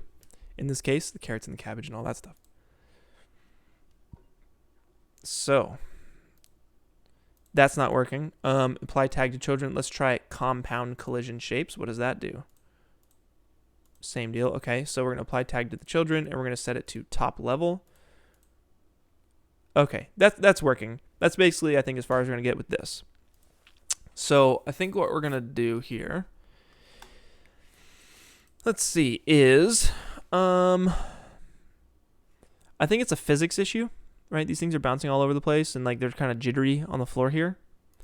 So what I'd do to solve that is let's give these things 0 bounce and 100 friction, which means they're basically going to stick to whatever they hit.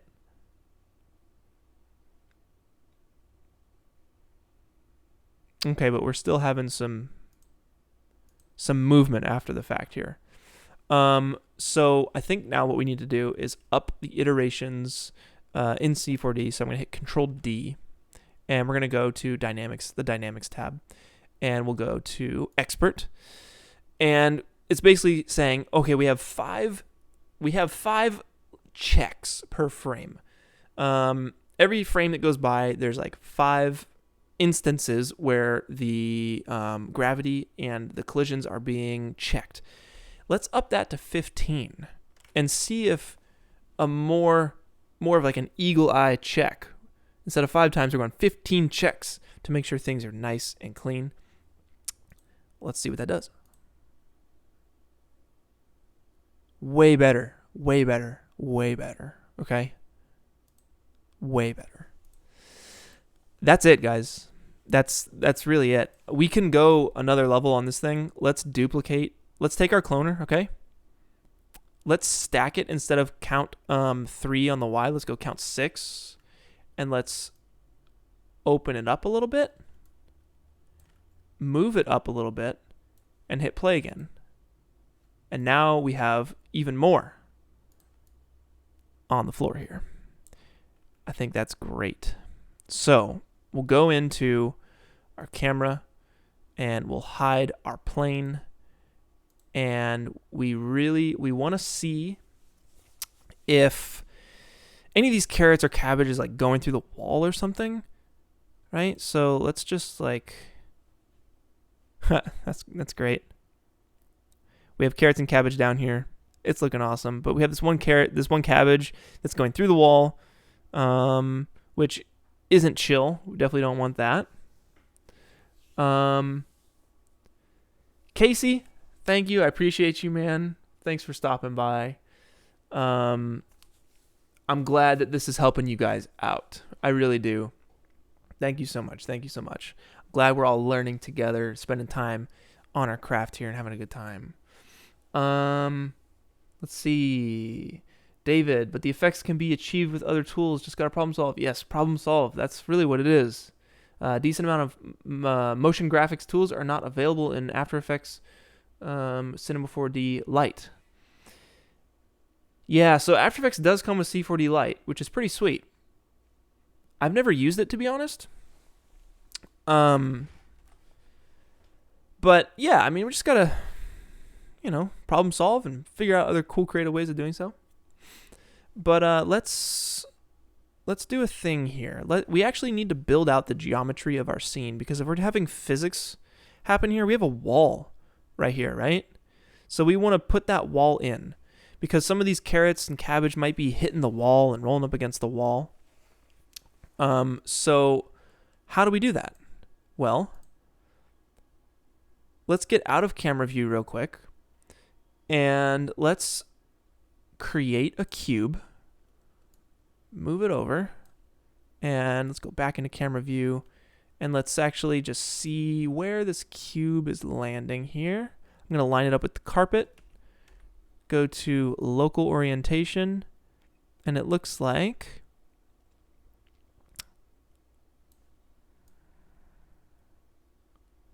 let's see, we'll bring the cube in, and we know that the floor is colliding with the ground, so we'll bring this cube up. I'm going to make it editable by hitting C. I'm going to drop the anchor point to the bottom so we can have better control over this thing, and I'm just putting it right on the ground there. And hopefully, if I move this back to the corner of the wall, it looks a little far, to be honest, though.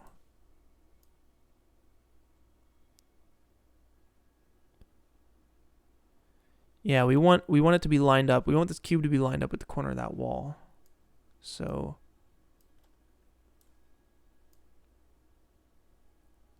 where's our plane?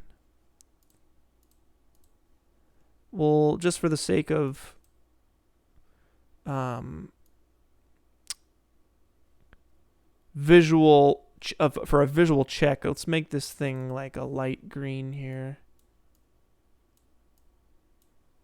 And then we'll make the wall can be white. And let's make these things see-through so we can see where they're lining up. If I select both the cube and the plane and hit X-ray, you should be able to see through these things. And let's actually turn off the renderer. Let's turn on the background in our viewport and just see if I'm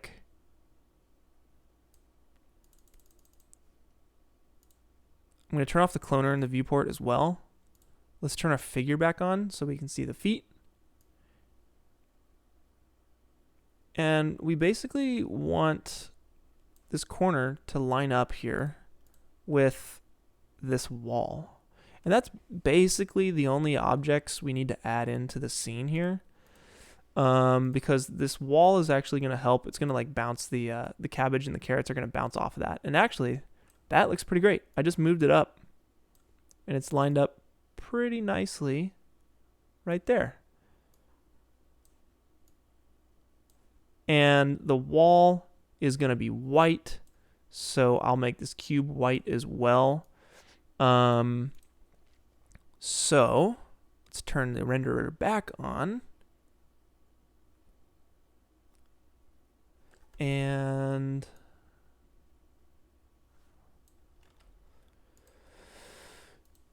let's turn off X-ray mode, right? So we have our room here. We'll turn the figure off, and we'll add the cloner back on. And here's what you're going to want to do here. Let's run the sim again. And we have this wall in place, okay? I'm going to turn off the Octane view. Let's hit play and see what happens. They're hitting the ground, but the cabbage is rolling through the wall.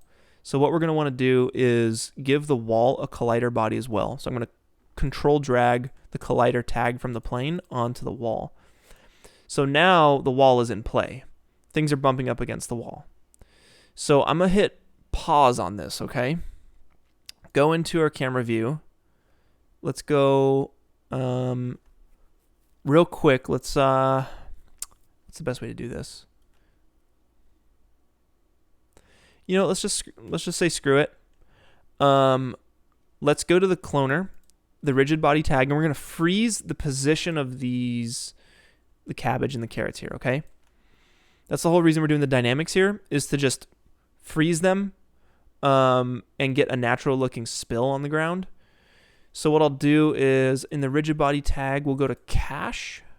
No, we'll go to dynamics and we'll hit set initial state. So when you go to frame 0, that's the initial starting state. And then hopefully if we, what's the best way to do this? If we delete the rigid body tag, boom. Okay, that's not our answer. If we go to cache and we bake the object, it's going to essentially bake the simulation.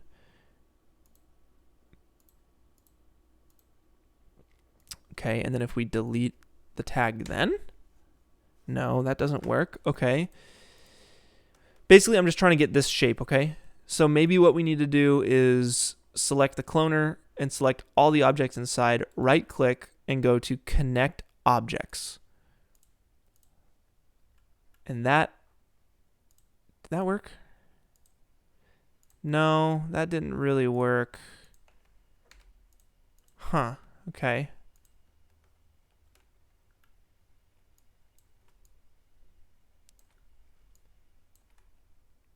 Let's see. We know that this first frame is our initial state. Frame 1. Okay, why did that not work? Oh, it's because it's baked. Let's clear all caches. Go into frame 1, setting the initial state. When we hit play, they're just kind of chilling there on the ground. And I just want them to be still here. So,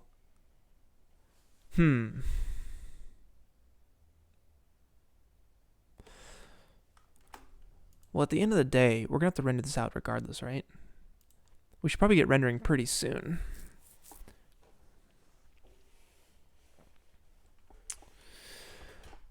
All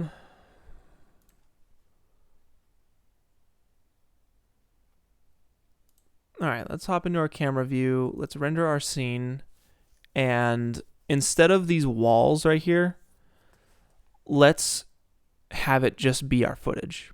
So what we need to do is make them shadow catchers. So basically, you're making the ground and the wall transparent. So we will make a new material, a diffuse material, okay? You're going to drag and drop that onto the floor, onto the wall. Double click that.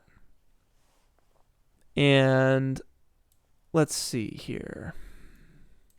We'll go to common and we'll check the shadow capture box. And there you can see these vegetables and these the carrots and the cabbage are in the scene with shadows and everything looking pretty nice. But they don't look realistic. That's because the lighting is not right. We need to nail the lighting here.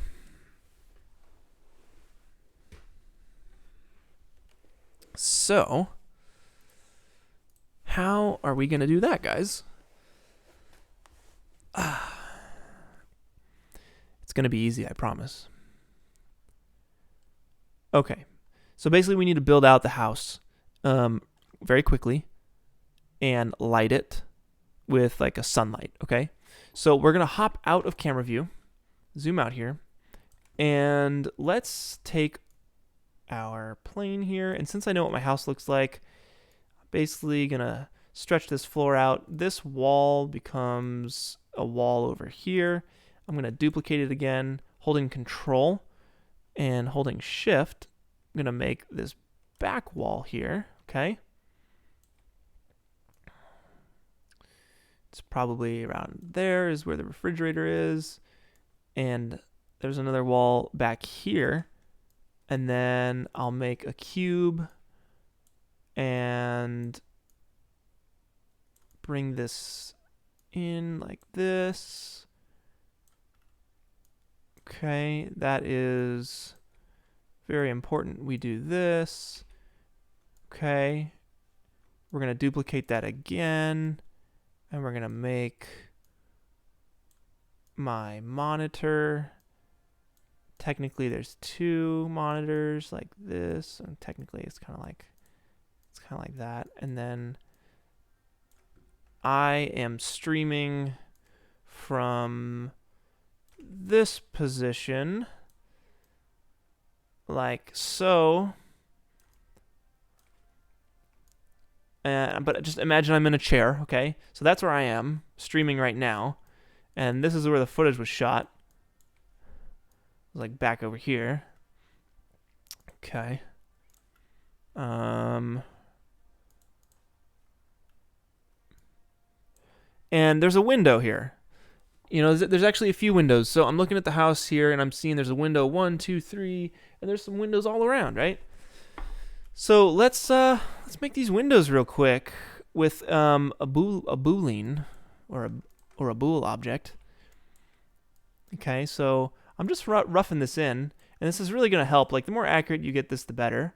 And this is where, you know, maybe measurements and dimensions come into play, right? Because it's the most accurate version when it's the most, you know, closest to real life window size, right? It's going to match it perfectly.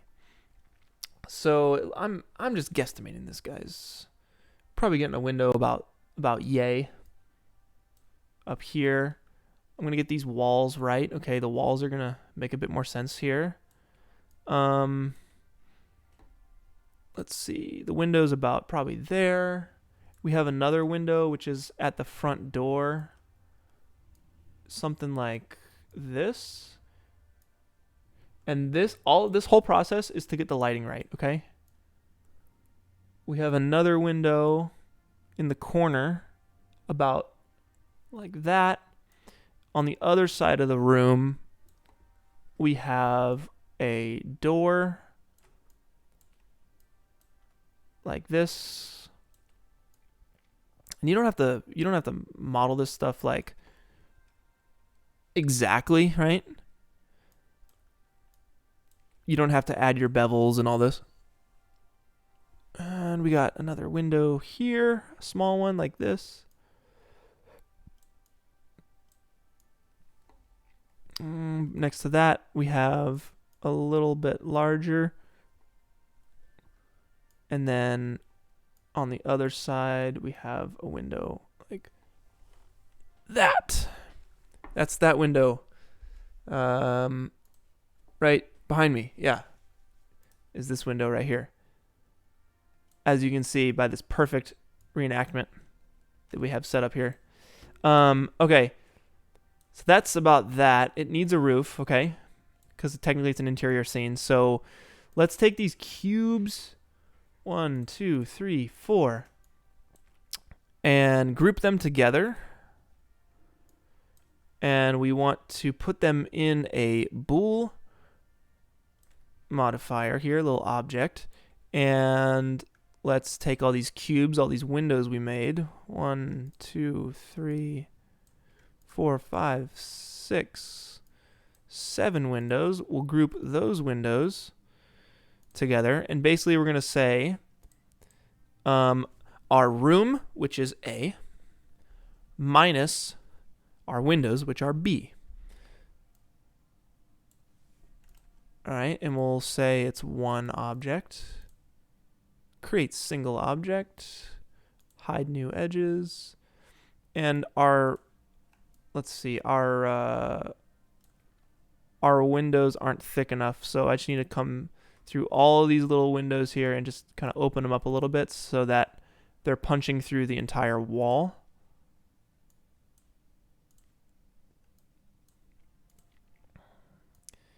So this is kind of beyond just 3D tracking and dropping in objects. This is making them look realistic. Because that's the biggest thing. You can add your sphere, you can add whatever to your scene, but it's not going to look realistic unless you light it properly. I'm going to continue and make sure the floor is correct. I'm going to take these walls.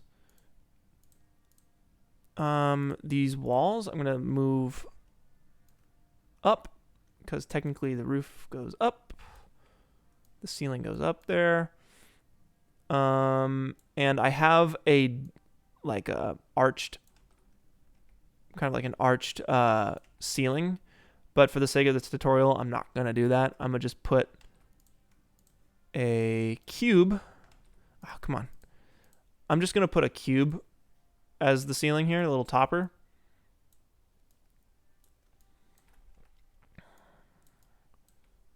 Cover this up.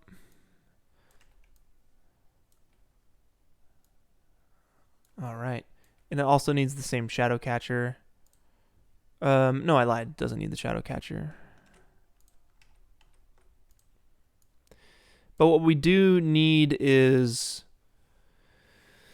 we need to color these walls the right color because it's actually reflecting.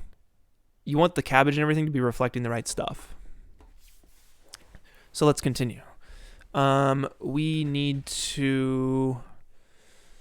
Let's light this thing first. All right, so it's very dim right now because the scene isn't really being lit. So I'm going to pop out of there and let's hide some walls here so we can see what's going on. Let's see here.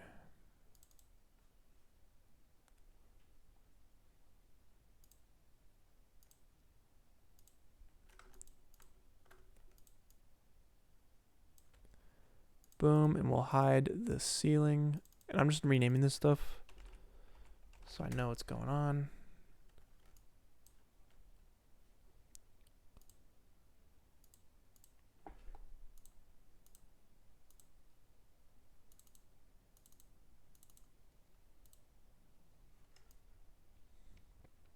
Okay.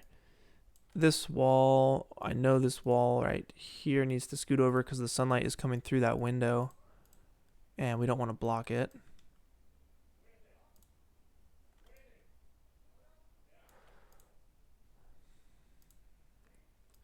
Where the heck? There it is. Alright, so the morning sun is coming through about this angle. So let's make a sun, octane sunlight.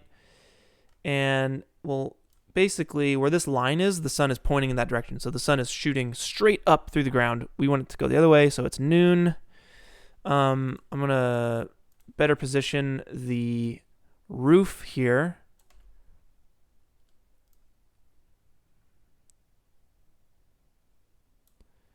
Yep. Okay, so let's better position the sun. Let's hide our background so we can see what we're doing. We'll take the floor and move it across this way.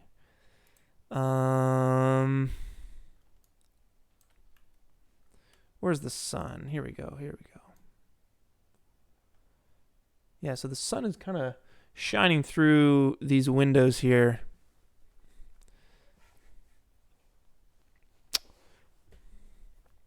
Okay.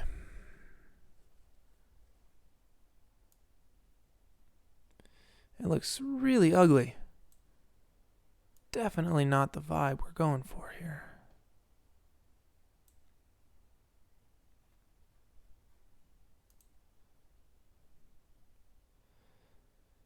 So maybe instead of... Okay, why is this... The sun is coming through... Like, there's no walls.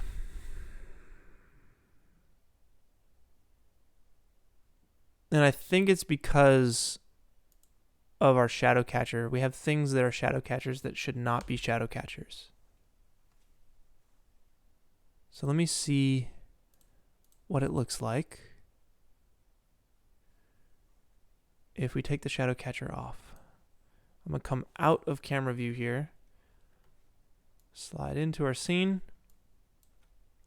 Hide the grid for a second so we can see what we're doing.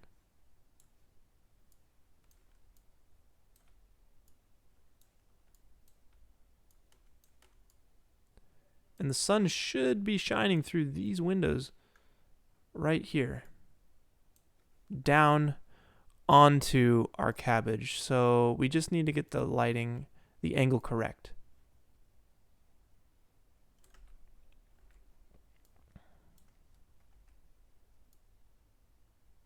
There we go. Okay, so there's those two beams of light that we're looking for.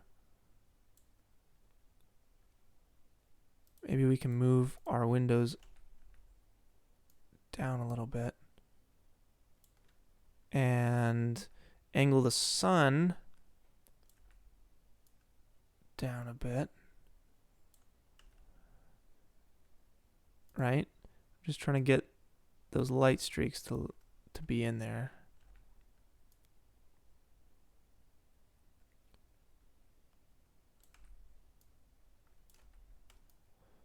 And let's add an HDRI to the environment.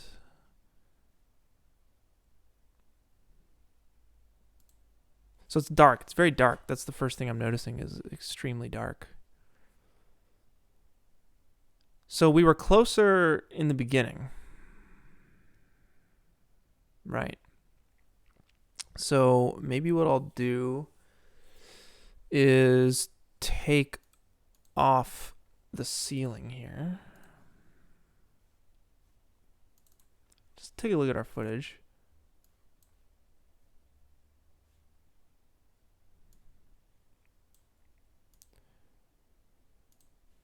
It's pretty evenly lit. Everyone's still following, yeah? Everyone's still good? I feel like I'm losing a little energy. Hopefully everyone's still hanging in there.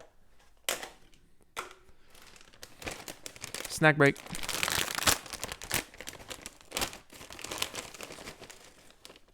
Yeah, Thunderous, the bathhouse was the bathhouse from Spirited Away in the first stream.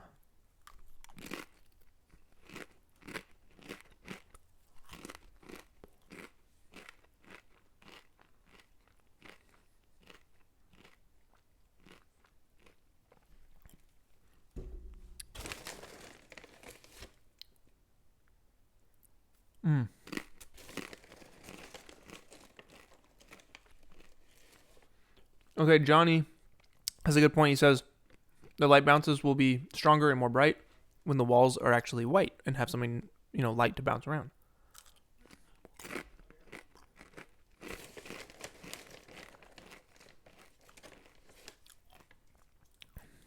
Alejandro, I'm doing pretty good, man. I'm enjoying some hummus and pretzels right now.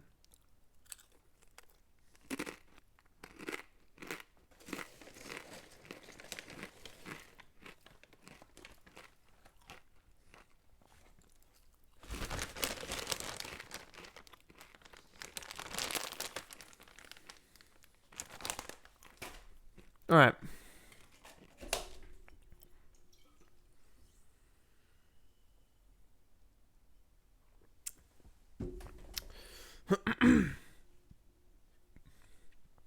Let's start wrapping this thing up. So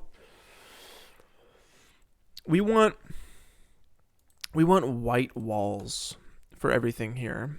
I think it's going to help bounce all of the light a bit more. So let's make a new white diffuse material. Oh, oops, I totally deleted our cabbage texture and everything.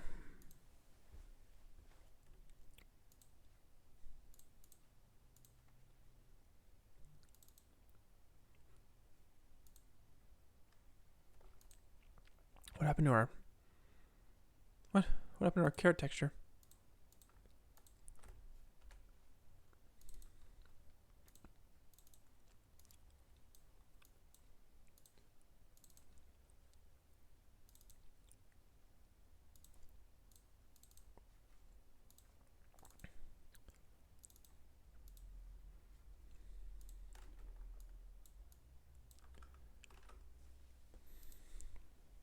All right, there we go.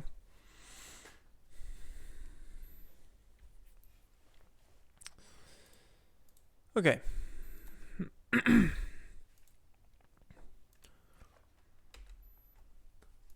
So the floor is like a wood color. So what we'll do is reference that. Let's bring up our background and hide the ground plane here. And we will reference with this little eyedropper the wood color. And that's a reflective material, so we'll change it from diffuse to glossy, and we'll add the roughness. We'll crank the roughness up because it's a very rough reflection.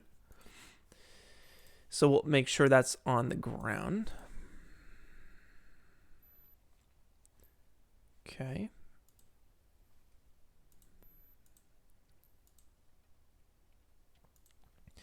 Next, we will add a bit of color to our walls.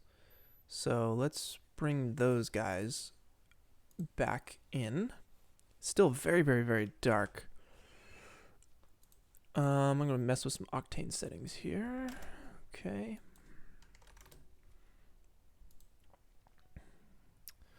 All right. Let's make a diffuse material, and we're just going to max out the brightness on this thing. So we'll set the diffusion, instead of 0.9, we'll go to 1. And we'll drop that on the bool object, because that's, that's everything. That's all the walls. And it's not looking bright. I'm going to take the ceiling off. That helps a lot. That helps a whole lot. Yeah, I took the ceiling off. That works. that feels better. So let's go back to camera view, see what we're looking at. And let's make sure the floor and the wall, okay, both of those materials we made, let's make sure those are both shadow catchers, because at the end of the day, we want the background to be completely removed so we can drop this render into After Effects. So if you select both of these, what's really cool about Cinema is if you select multiple things, you can change settings across the board with just one click. So with both of those materials selected, I'm going to go to Editor and, Common. And actually, wait. Okay, here's the thing. This is why it's not an option. The shadow catcher option is only available for diffuse materials, right? So if you go to Common, turn shadow catcher on, it's going to work for the wall, okay? But that poses another problem, because now the sunlight is coming through. The wall isn't blocking our render. So let's turn that off. And instead of turning it to a shadow catcher, what we can do is turn it off in the renderer within Octane, okay? So if you go to your floor, right here, your ground, you right click and you go to C4D Octane tags, give it an Octane object tag. And if you go to visibility, you can turn off camera visibility, right? So that means you're not going to be able to see the floor through the camera, but now we've lost our shadows, so we have to figure this one out. Let's see. Let's go to our floor, and instead of having it being a reflective material, let's go to basic and change it back to diffuse. And let's try just turning that to a shadow catcher and see what happens. Okay, it's very dark. Very, very dark. What if we take the ground and we turn the visibility off? That gets rid of our shadows. So maybe what we need to do is render our shadow pass separate from this pass right here. And that might end up being the option here. So Let's take our wall. Let's take our wall, which is the white material, and let's set that to shadow catcher. That doesn't work because it takes it away. The sun is shining through it. We don't want that. Let's apply the same octane tag to our wall. So that would be there. So now we have, these vegetables more properly lit for the scene we're in here. And I think the vegetables are a bit more contrasty than the footage, and we can deal with that certainly in After Effects. But if you want to do it in Octane, you can basically, for your camera, if you give your camera an Octane tag, an Octane camera tag, you have a whole bunch of cool options. So under Camera Imager, if you enable that, you can set your color space here from RGB to linear and set your gamma to 2.2. You can keep cranking that, and it's going to flatten things out a bit and make it, feel like it's more in the space here. We're basically doing a little bit of compositing inside of Octane. The saturation is a little high. I think we can go like 0.9 on the saturation. And the only thing we're missing here, guys, is the shadow pass, which we'll just have to kind of, I think, we'll have to do separate. Now let's see if we can get this hot. There's a highlight here, right? If I hide the cloner. Let's see. In the footage, you can see this like hot highlight. I want to see if we can't get that going in the render, because that's going to add a lot of realism to the scene. So I'm basically going to start moving my windows around until those highlights become apparent. So let's see here.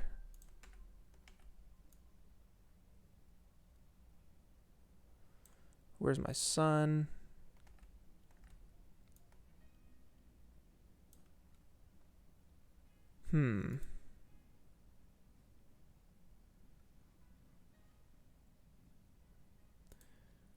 Let's see. Let's maybe see where they're at on the floor. So if we go to the ground and we turn camera visibility back on, it looks like the sunlight needs to be shining a bit more, angled down more. Like that. We'll turn the ground visibility back off. Oh, now it's shining through the roof. That's not what we want. We don't want to do that.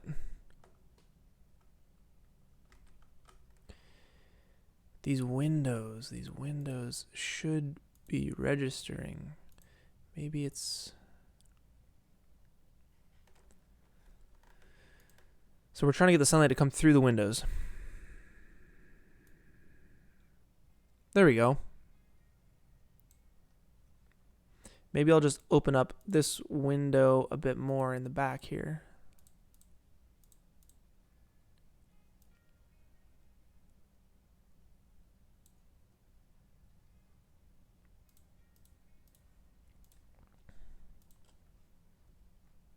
And adjusting the sunlight.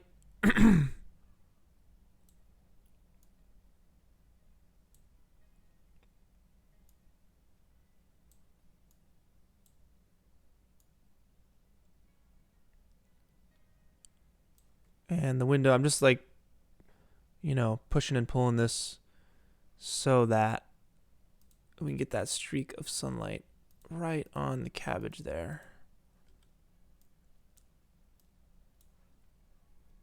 There we go. Okay, so now you can see it there.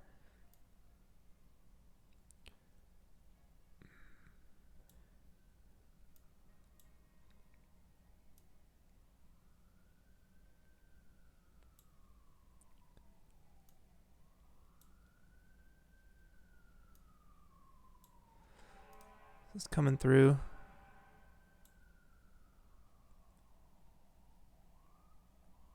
It's very, very close. We're very close.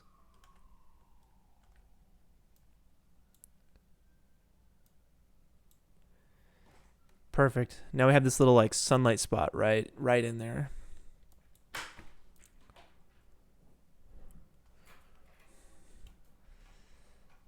All right, so now let's see if we can't line it up with the actual footage. And we're gonna need to see through the floor.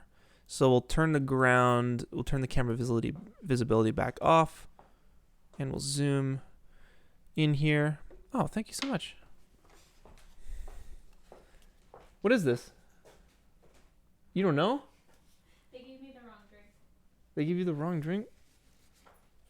You have it. It's got coffee in it. Oh, that's good. Thank you.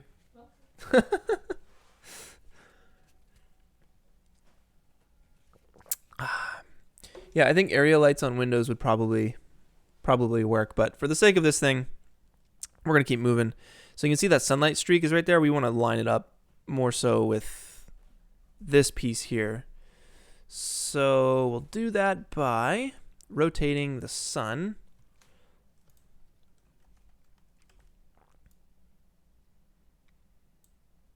That's so hard to see.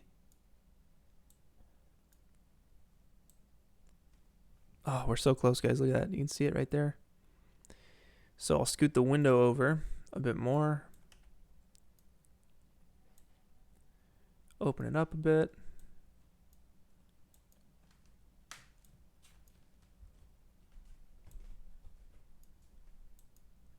There's probably an easier way of doing this. I'm going to rotate the sun.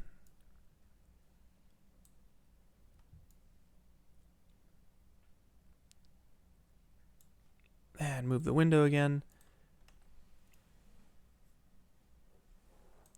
That's basically it.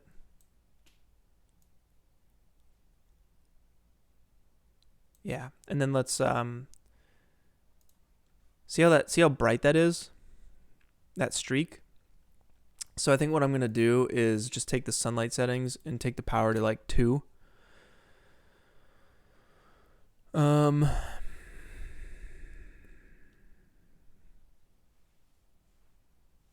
And then let's see if we go, let's go actually power back to 1. And then if we go to our Octane camera settings, you can go to post-processing, enable that, and we can turn on like the bloom. And I think that's going to help a lot. So let's just crank that to like 10. Let's get rid of our wall here.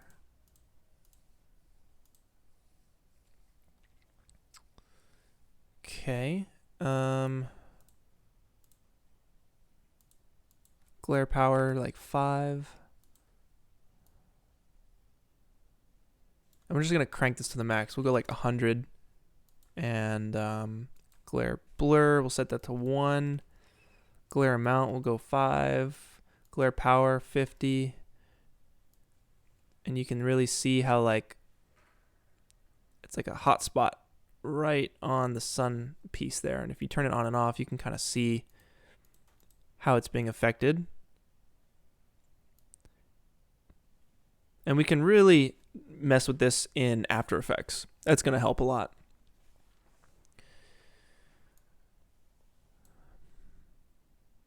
So I think it's like about time we started rendering this thing. Last little thing I'm going to do here is bring this window, crunch this window down.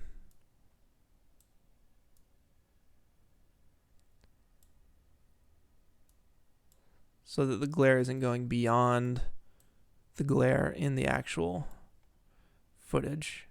Yeah, there you go. So you have it on those like cabbage pieces, but not on this carrot. Yeah, let's render this so we can render our shadow pass. This piece of cabbage back here, we're going to want to delete that. And we'll go to the beginning of our footage here. For the sake of roto, we can delete that as well. But I think we'll just do that in After Effects. We'll mask that stuff out in After Effects. Let me set up this render here. So we won't do a 4K render because we don't have time. Let's do 1280 by 720. And the frame rate 23976. Yep. All frames. Sounds good. Let's go to Octane settings. Samples 300, which is a very low sample rate. But again, for the sake of the tutorial, we will keep moving. I'm going to turn on my AI denoiser, and you'll see that in the camera imager tab here. Basically, you'll be able to pump out renders quickly with low samples if you turn on your AI denoiser. And you can see that right here. Spectral AI denoiser, enable that. And I like to set it to a blend of like, I don't know, 30%. So that you're still getting a little bit of that grain, because I like it. When you blur it out too much, when you denoise it too much, it looks a little blurry and you lose detail, and we don't want to lose that.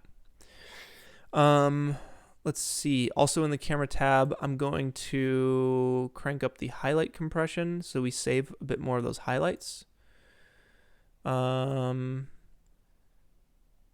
Let's see here. Saturation 0.9, saturate to white 0.2 usually. So when things, basically when things are like super, super bright, they'll lose their saturation. They won't be blue anymore. If you have like a really bright blue light, the source will look more white. It won't look blue. So the higher you crank this number, the quicker that white light or that blue light turns to a white looking light from the source. What else? We'll deal with motion blur inside of After Effects. We want to choose the Octane renderer here. In the Octane renderer tab, you want to use the denoised beauty pass. Because that way it'll like bake in the denoised look into your actual image sequence that you're going to be rendering out. Next, when I'm setting up a render, obviously we're going to save it, right? We're going to use probably an OpenEXR. You can also do PNG. Both of those have alpha built in, and that's very important for what we're going to do. You want to make sure that whatever you're rendering from here has the background taken out or alpha built in so that you can drop it into your footage in After Effects, right? So we'll for this sake, we'll just do PNG. 8-bit is fine, and you have to check the alpha channel box right there. You won't get alpha channel unless you do that. I'm going to save this. Let's save this here. Find your right path.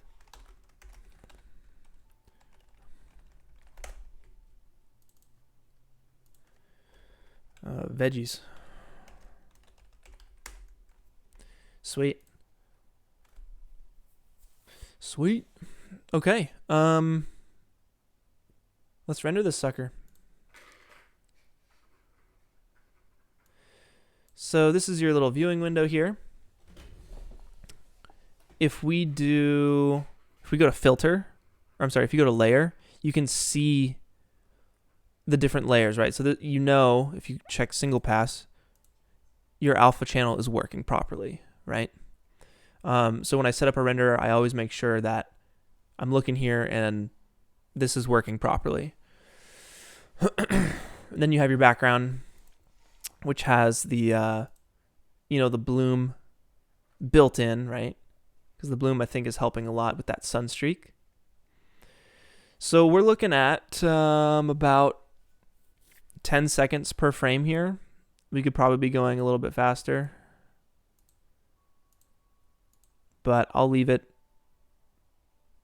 You know what? No, I'm going to speed this thing up. I'm going to stop this, and let's set our samples down to 150 and render again, because we still need to render a shadow pass after this.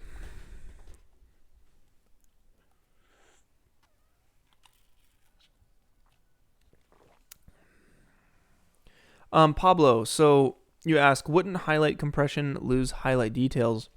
No, when you slide the highlight compression slider up, it maintains the details. So when it's at 0, it's totally blown out. But when you slide it up to 1, it maintains the highlight details. So I'll usually slide that all the way up. And if I want to composite it in After Effects to better match the footage where other highlights might be blown out, I'll crank those highlights back up in After Effects. So we're looking at like 7 seconds per frame here. I'll let this go for a little bit, and then we'll double back. We'll set up our shadow pass, and then we'll hop into After Effects and composite it together. That'll be it.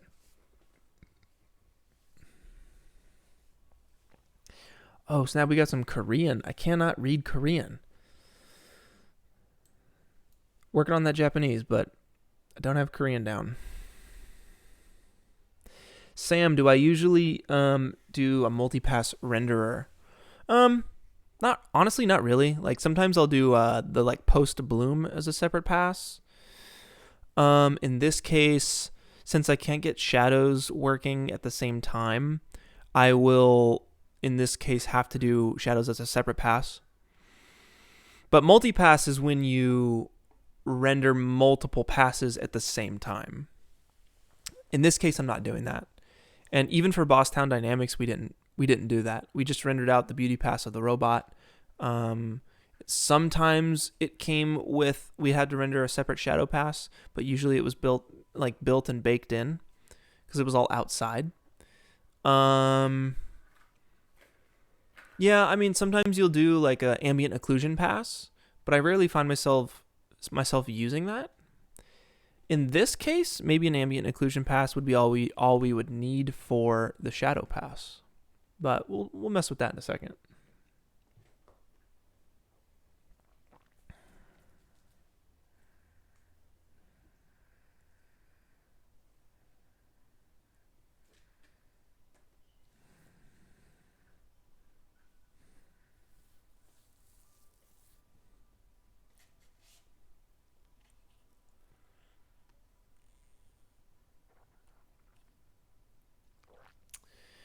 I don't think there's any subsurface scattering on the vegetables right now. I think there technically would be on like the lettuce. The carrots, like maybe on the tips, but subsurface scattering is basically when you have light filtering through an object. So like in this case, my finger, light is coming through. Let's see if I can get this. You see how the light is kind of filtering through my fingernails? Yeah.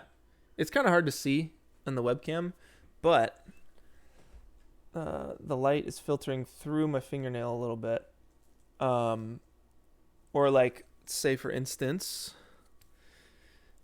my ear, perhaps? You see how the light is coming through my ear? That's subsurface scattering. And you'll see that in, a lot of legit renders in movies like Gollum in Lord of the Rings has a lot of that going on. But when you're going for realism, that's certainly something you want to consider. In this case, we probably could have gone the extra mile and done that, but, this is a tutorial for tracking and compositing stuff into your live action footage. And while that certainly is an element, we don't need to go that far for this case here.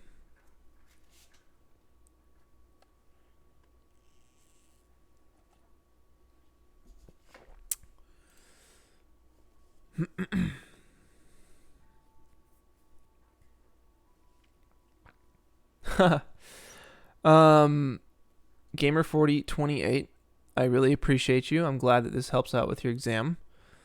No need to stress out. All you have to do is Google or YouTube how to do this thing I'm looking to do, and you'll be all right. So, best of luck to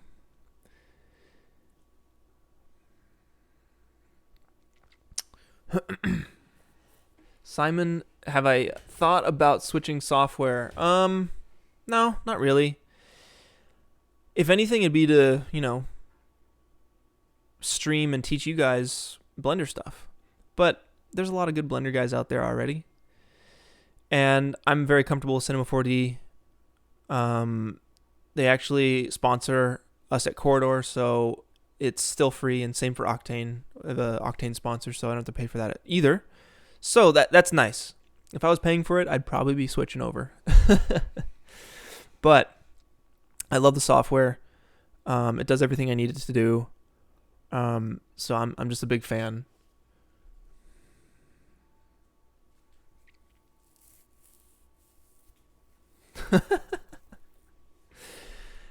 Zenith. Man, I better step it up then. That's pretty serious. I appreciate it. That's awesome.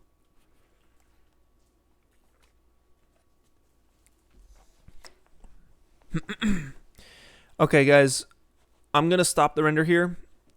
Once we get to 48 frames, that'll be a full 2 seconds. I'll set up the shadow pass, and we'll render that out, and we'll comp this thing. Yeah.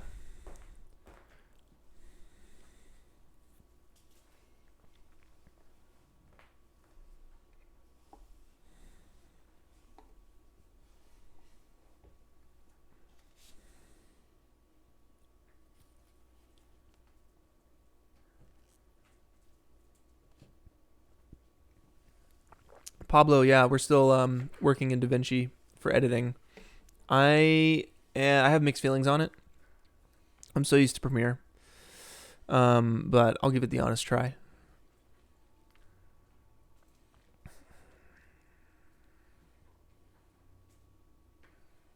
Johnny, that's a good point. He says, if you guys don't find the exact tutorial you're looking for, try breaking down your project into smaller tasks and search for a tutorial that each task is set up to accomplish. That's a good idea. Yeah. If you're looking to do, motion tracking, you look up motion tracking tutorials. You look up texturing tutorials, and eventually all those things will build up into the final effect you're trying to achieve. Because right here, we did a lot of stuff. We dealt with motion tracking. We dealt with building your 3D workflow. We dealt with a little bit of texturing, not really. Definitely a lot of navigation of Cinema 4D and After Effects. We dealt with lighting. We dealt with cloners. We dealt with rendering, setting up your render, and we're about to touch into compositing. So that's a lot of stuff that we just talked about here. And each one of those you can dive into and find a tutorial on, hundreds of different tutorials on each one of those little processes. But hopefully this gives you guys a nice overview, and you can go out and find, different tutorials for different parts of this process. Okay, I'm going to cut this off. Let's set up our shadow pass real quick. So let's see. I think this is just like an ambient occlusion pass. That's all we need. So let's see. We went to frame 59, so we'll make sure we'll render this as veggies _ shadow, and we will go to frame 59.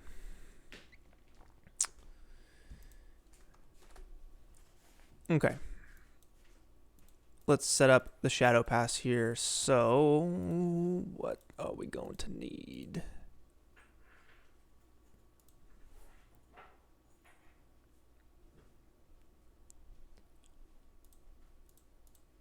We can turn off the camera imager or the post process.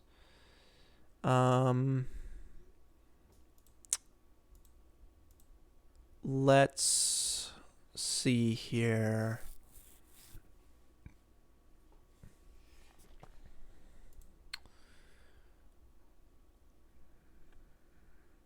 Let's hide our sun, okay?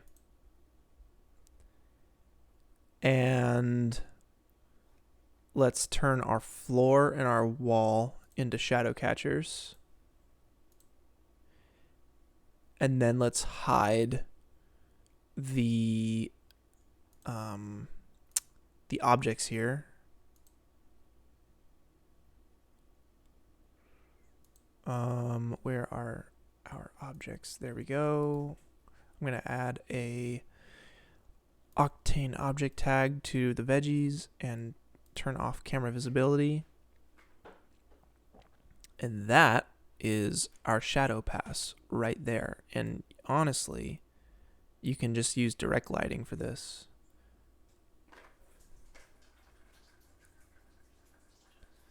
That's perfect. That's basically what we need.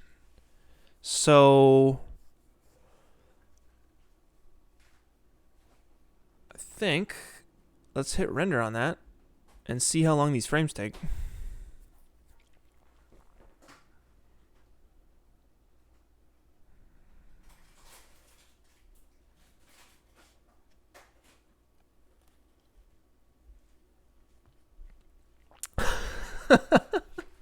Yeah, this will be called How to Put Carrots and Cabbage in Your Room tutorial using After Effects and Cinema 4D.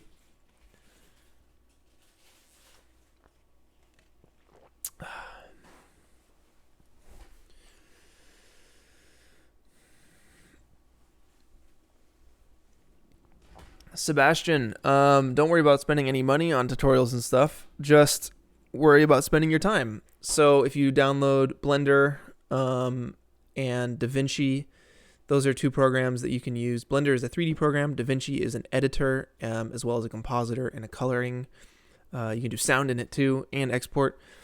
With those two things, you can do basically anything you want for free. Look up those tutorials. And if you watch these streams, you can kind of get an idea for what you need to look up and what you need to Google. So, guys, this shadow pass here is taking far too long. 18 seconds per frame. But you know what? Let's roll with it. Let's go into After Effects and start compositing this thing. The final touch. The final step. So if you double click in this window to the left here, you will pull up your little viewer, and all you need to do is go to your image sequence of your vegetables. Wait a second. There we go. And just make sure you hit the check the little PNG sequence button down towards the bottom. Import that, drop them in, and there you go. There's some veggies. Obviously, it doesn't look right because the scale is off. So what you could do is hit Shift F. Oh, there's a way to like snap the image to composition size. Let's set that up real quick. So basically, if you go to your keyboard shortcuts under Edit, there should be an option to like snap layer to composition size. Fit layer to there it was. Fit layer to comp. Currently it's Control Alt F. I like to change it to Shift F. Boom, and it'll snap it to the proper, the proper size. Otherwise, you can hit S, and this would probably be a 300, scaled up times 3 to get you to this final look here. So obviously they look like they're floating because we don't have a shadow. But we can still bring in our shadow even though it's still rendering, so I'm going to do that as well. Make sure you import the PNG sequence, drop that in, and we'll do the same deal, hit Shift F. And basically, if you set the shadow pass to multiply, it'll get rid of all the white but keep the, the darker colors. So let's just make sure that our white is true white and not off gray. And certainly it is. So I'm just throwing levels on this thing. If you go to the little shadow layer, you can go Effect, Color Correction, Levels, there it is. And you can see this bar right here. That's basically where your gray tones are. You want to bring this far right slider up to meet that bar. And that'll turn these to white. You can see by your little info tab on the top right. If you just hover over the white, you can see this number for B for brightness. It'll go up to 100. Before, it was probably at 82. So then when you set this layer, which we should name, we got veggies, we got shadow. And if you set the mode to multiply right up here, you'll just have the shadows, right? Make sure you save, guys. Make sure you save.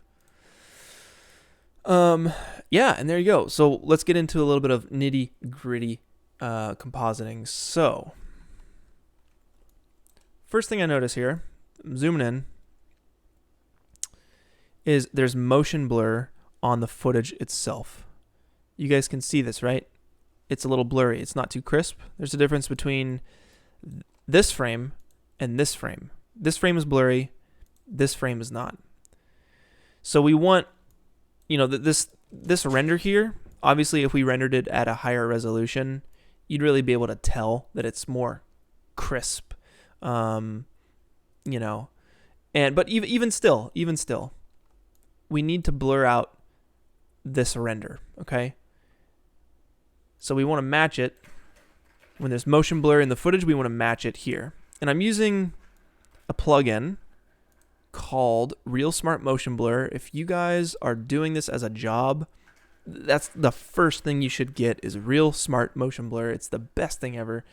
Basically, all you have to do is select your layer that you want to add motion blur to. And certainly you can render your stuff with motion blur in Cinema 4D or any renderer you have, and it's better to do it that way because it's the most accurate motion blur. But in this case, we didn't have time. I'm just going to hit Control Spacebar, and if you have Video Copilot Console, VC Console, you'll have this little box come up, and please get VC Console if you're using After Effects. It saves so much time. Type in RSMB, that stands for Real Smart Motion Blur. Boom, select that, and you can see that motion blur was added to this footage, and it's like super accurate, and it's the best thing ever. It's actually a little blurry, so I'm going to bring the blur amount down to like 0.4. That feels a bit more right to me. Let's see how our shadow pass is doing. If you go back to your little your project tab here, right click it and hit reload footage, you can see the layer update down here, down below, and you just have to slide that out. And Ren actually came up with a really cool trick. If you right click the shadow layer or any layer that is still rendering and you need to keep updating, and you go to time, enable time remapping, and you take this far right keyframe and you slide it all the way. Actually, no. I lied. Don't do that. Don't do the keyframe. Just take the layer and slide it all the way out, okay? To the length of your timeline, and then turn off time remapping. And when you right click and you reload the footage, it's going to update automatically. You don't have to keep sliding it out. So let's go in here. You can see that like the cabbage and the carrots, they're actually losing detail because of our samples. So I'm going to throw a little bit of sharpening on those things. So we'll take the veggies and we'll do just your basic sharpen, and we'll crank it to like 20. And make sure that your blur, your motion blur is going below all that, okay? You're not trying to sharpen you're trying to sharpen a low resolution or a low sample render, right? But you're not trying to sharpen a motion blurred low resolution layer, right? Okay, so your motion blur, you want that to be the last thing on the list, okay? And then if you're getting real technical about it, which heck, let's get technical about it. You want to add back in any noise or grain that your live action footage may have on it. And since this is a pretty bright scene here, we're not seeing much noise or grain. Like maybe in here you can kind of see it, right? Get real in there, you can see that. So if you go to veggies and you do a match grain effect, and that should be your last effect, because when you motion blur it, right, it's going to get rid of any grain that, even footage, right? It's going to get rid of any grain that footage might have.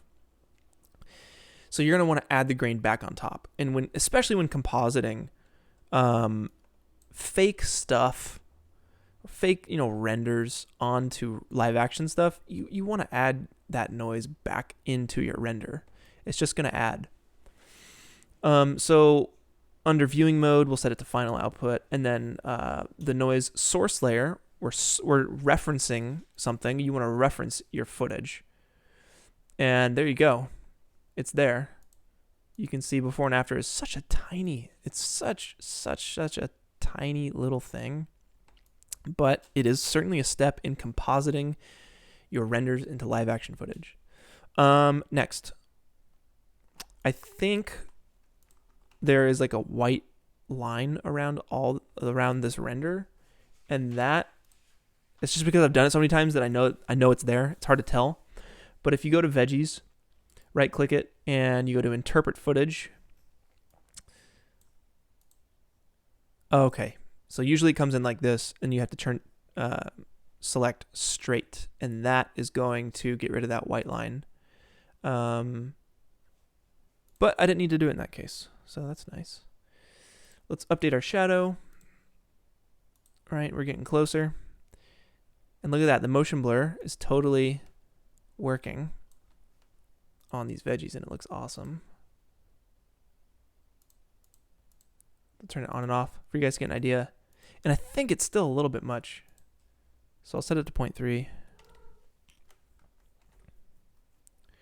How's everybody doing? We're basically at the end here. You can replace these vegetables with a robot. You can replace these vegetables with a hole in the floor. You can replace these vegetables with lava.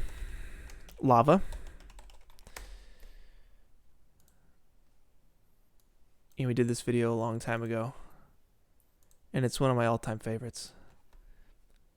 But it's me, Brett, and Cliff playing the floor as lava, and this effect was done in just After Effects, no Cinema 4D, and it was all using the After Effects 3D tracker like we just did, laying a solid across the ground, and then doing like a little lava effect here, and then tracking in all these little flames around the side of the couch or the wall.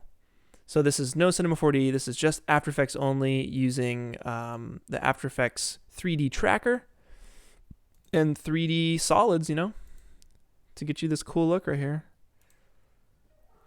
So you can get as imaginative as you want with this stuff, guys.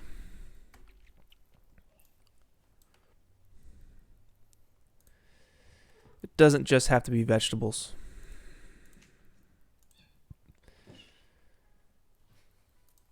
So let's see. What else can we do here? Am I missing anything? I think...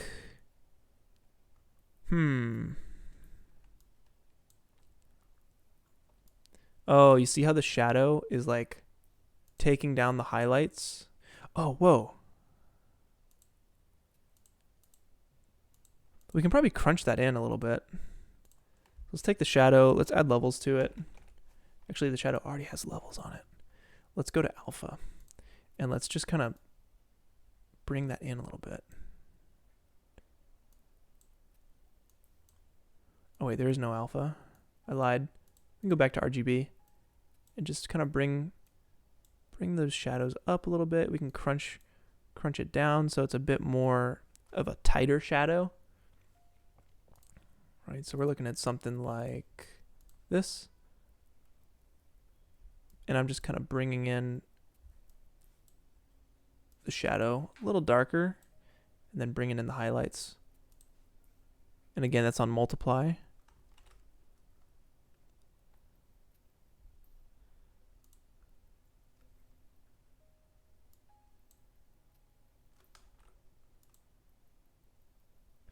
That feels pretty good to me. I think the darkest point in the footage is 17%. I'm looking at this B, right? 17%. And the darkest point in the render is 24%.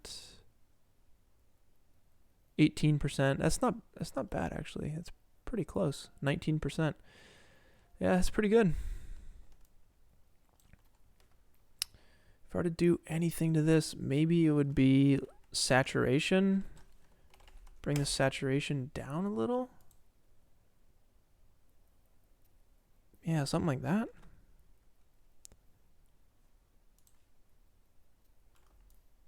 And then we could go the extra mile on this highlight. And if you duplicate your veggie layer, and you can probably get rid of all these effects, and we'll add an effect called extract. And extract is going to basically, if I solo this, if I bring this slider down, it's going to get rid of all the dark stuff. And if we just want the bright points, we can get those, right? And then you have this other little slider to feather out your selection. And with that on top, you can set that to like add or something. And you can see how that's like super bright. And you feather it, right? You can do like a fast blur on that of like 3 or so. And you can see how that really brings out the highlight. You can set it to screen, which is basically the same as add, but not as intense.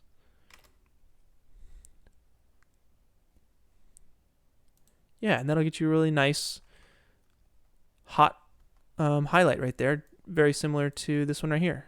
It's blown out. You can see the brightness is at 98%. And the same could be true here. So we might want to go up a little bit more on that thing. If we do set it to add, take the opacity down to like maybe 50%. Yeah, I think it looks pretty sweet. It looks a bit more realistic. Yeah, let's see what this thing looks like. Let's reload our shadows. Let's give this thing a bit of color. The shadow pass is almost finished. We're looking real good, guys. It's looking really, really close.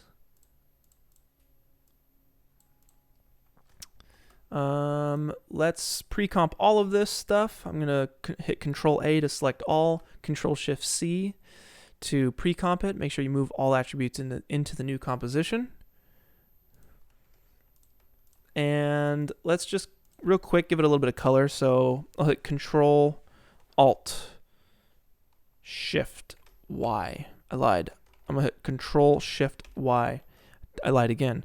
Control Alt Y is what you want for an adjustment layer.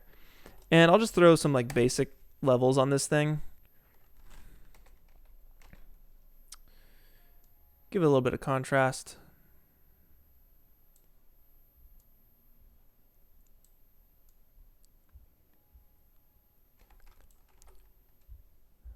I think the veggie brightness can come up. Let's go back in here.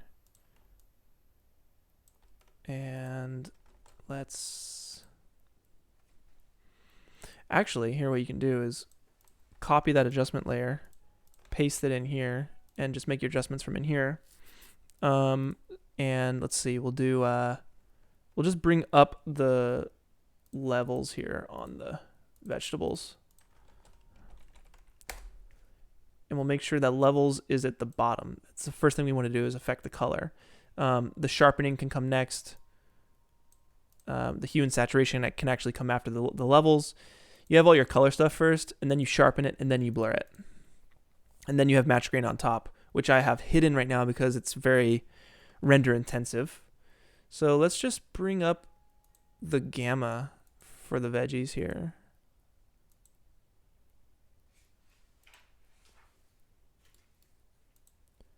I'm just kind of like feeling this out. I think the shadows are a little intense, so I'm gonna just kind of drop those down a little bit. And then we have this rogue cabbage back here. So I'm just gonna mask that out real quick. I'm gonna hit G, that's the pen tool. Select it, hit M, that'll bring up your mask options. I'm going to animate my mask, click on that little stopwatch, and I'm going to hit Shift Page Up. And that will jump back 10 frames. And I'll just do this, you know, every 10 frames. And position the mask so it's on that last little cabbage piece.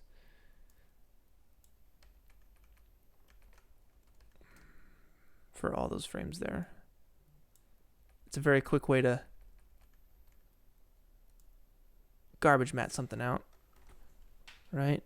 1, 2, 3, 4, 5. You basically get the in-between frames. So now I'm going, basically just did every 5 frames, and then am doing the same process again.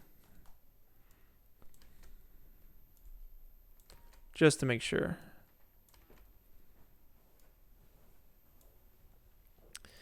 And we'll set that mask to subtract. And now that cabbage is gone. You'll want to do the same thing for the shadow. We can copy that mask, paste it on the shadow. And since your layer size is the same, that cabbage is gone. Updating our shadow again. Our shadow's done. Looking nice and good.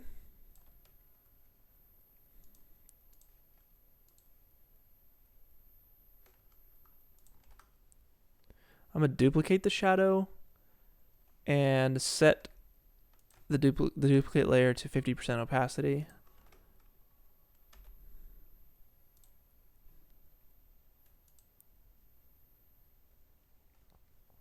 Sweet. Yeah, that's looking awesome.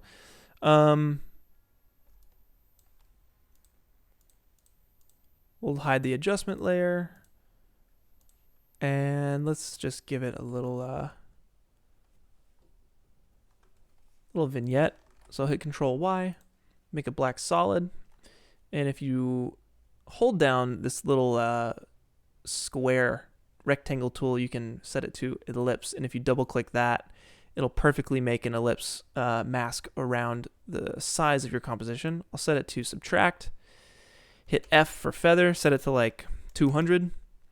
Set it to 500. Control-Shift-H again to hide all of your layers and guides. And I'll set the mode to overlay and hit T, bring it down to 50% opacity. I always like a little bit of vignette. And let's see what that looks like.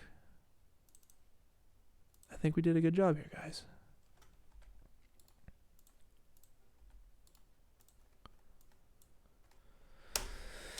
Thank you guys for joining the stream. This was the longest one yet. 3 hours. We did it. Thank you so much. We put some vegetables in our house. It's looking nice and beautiful. Yeah, if you guys have any questions, I made a Discord group for all of us. The link to that is in the description of this video, so be sure to sign up for that. What else? Yeah, I got an ambient playlist if you guys want to hop onto that on Spotify and work on VFX or do homework or whatever.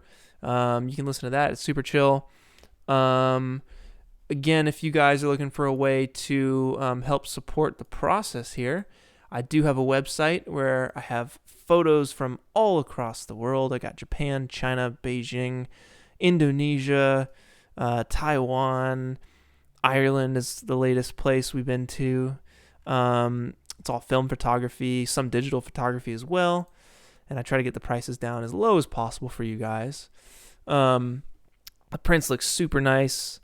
And I sign it and, write a little note on the back and everything. Get it to everybody pretty quick. Shipping's pretty cheap. If this is a little too pricey for you, then, oh, snap, Zoran. Dude. Yes. Okay, so that is what is that called? A super chat. Zoran, thank you so much for your donation. I really, really, really appreciate it. Yeah, that you're the first person ever to do a super chat. So, let's do something real quick in Cinema 4D for you. Let's do a motext, and you'll say, "Thank you, Zoran." Boom. For the super chat. Yeah, so I just enabled that thing. And it's a way for you guys to help donate and help get your chat, in the thing. This is the first time I've been doing this. And yeah, just enabled it today. I think it's super cool. And let's see if we can't add like a glossy kind of deal with this. Maybe do like a Chrome thank you letter to Zoran for the very kind donation. And we'll get like make it bold, right?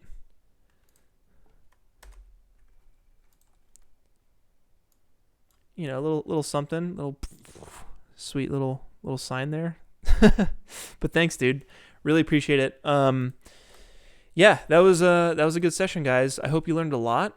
And I'll be back next Saturday at noon Pacific Standard Time with another tutorial for you guys. If you have suggestions for tutorials, go to the Discord, leave a little suggestion there. And this was actually one of your guys' suggestions. So thank you so much. I'll catch you guys on the next one. And until then, stay passionate and stay excited. And I'll see you guys later. Peace.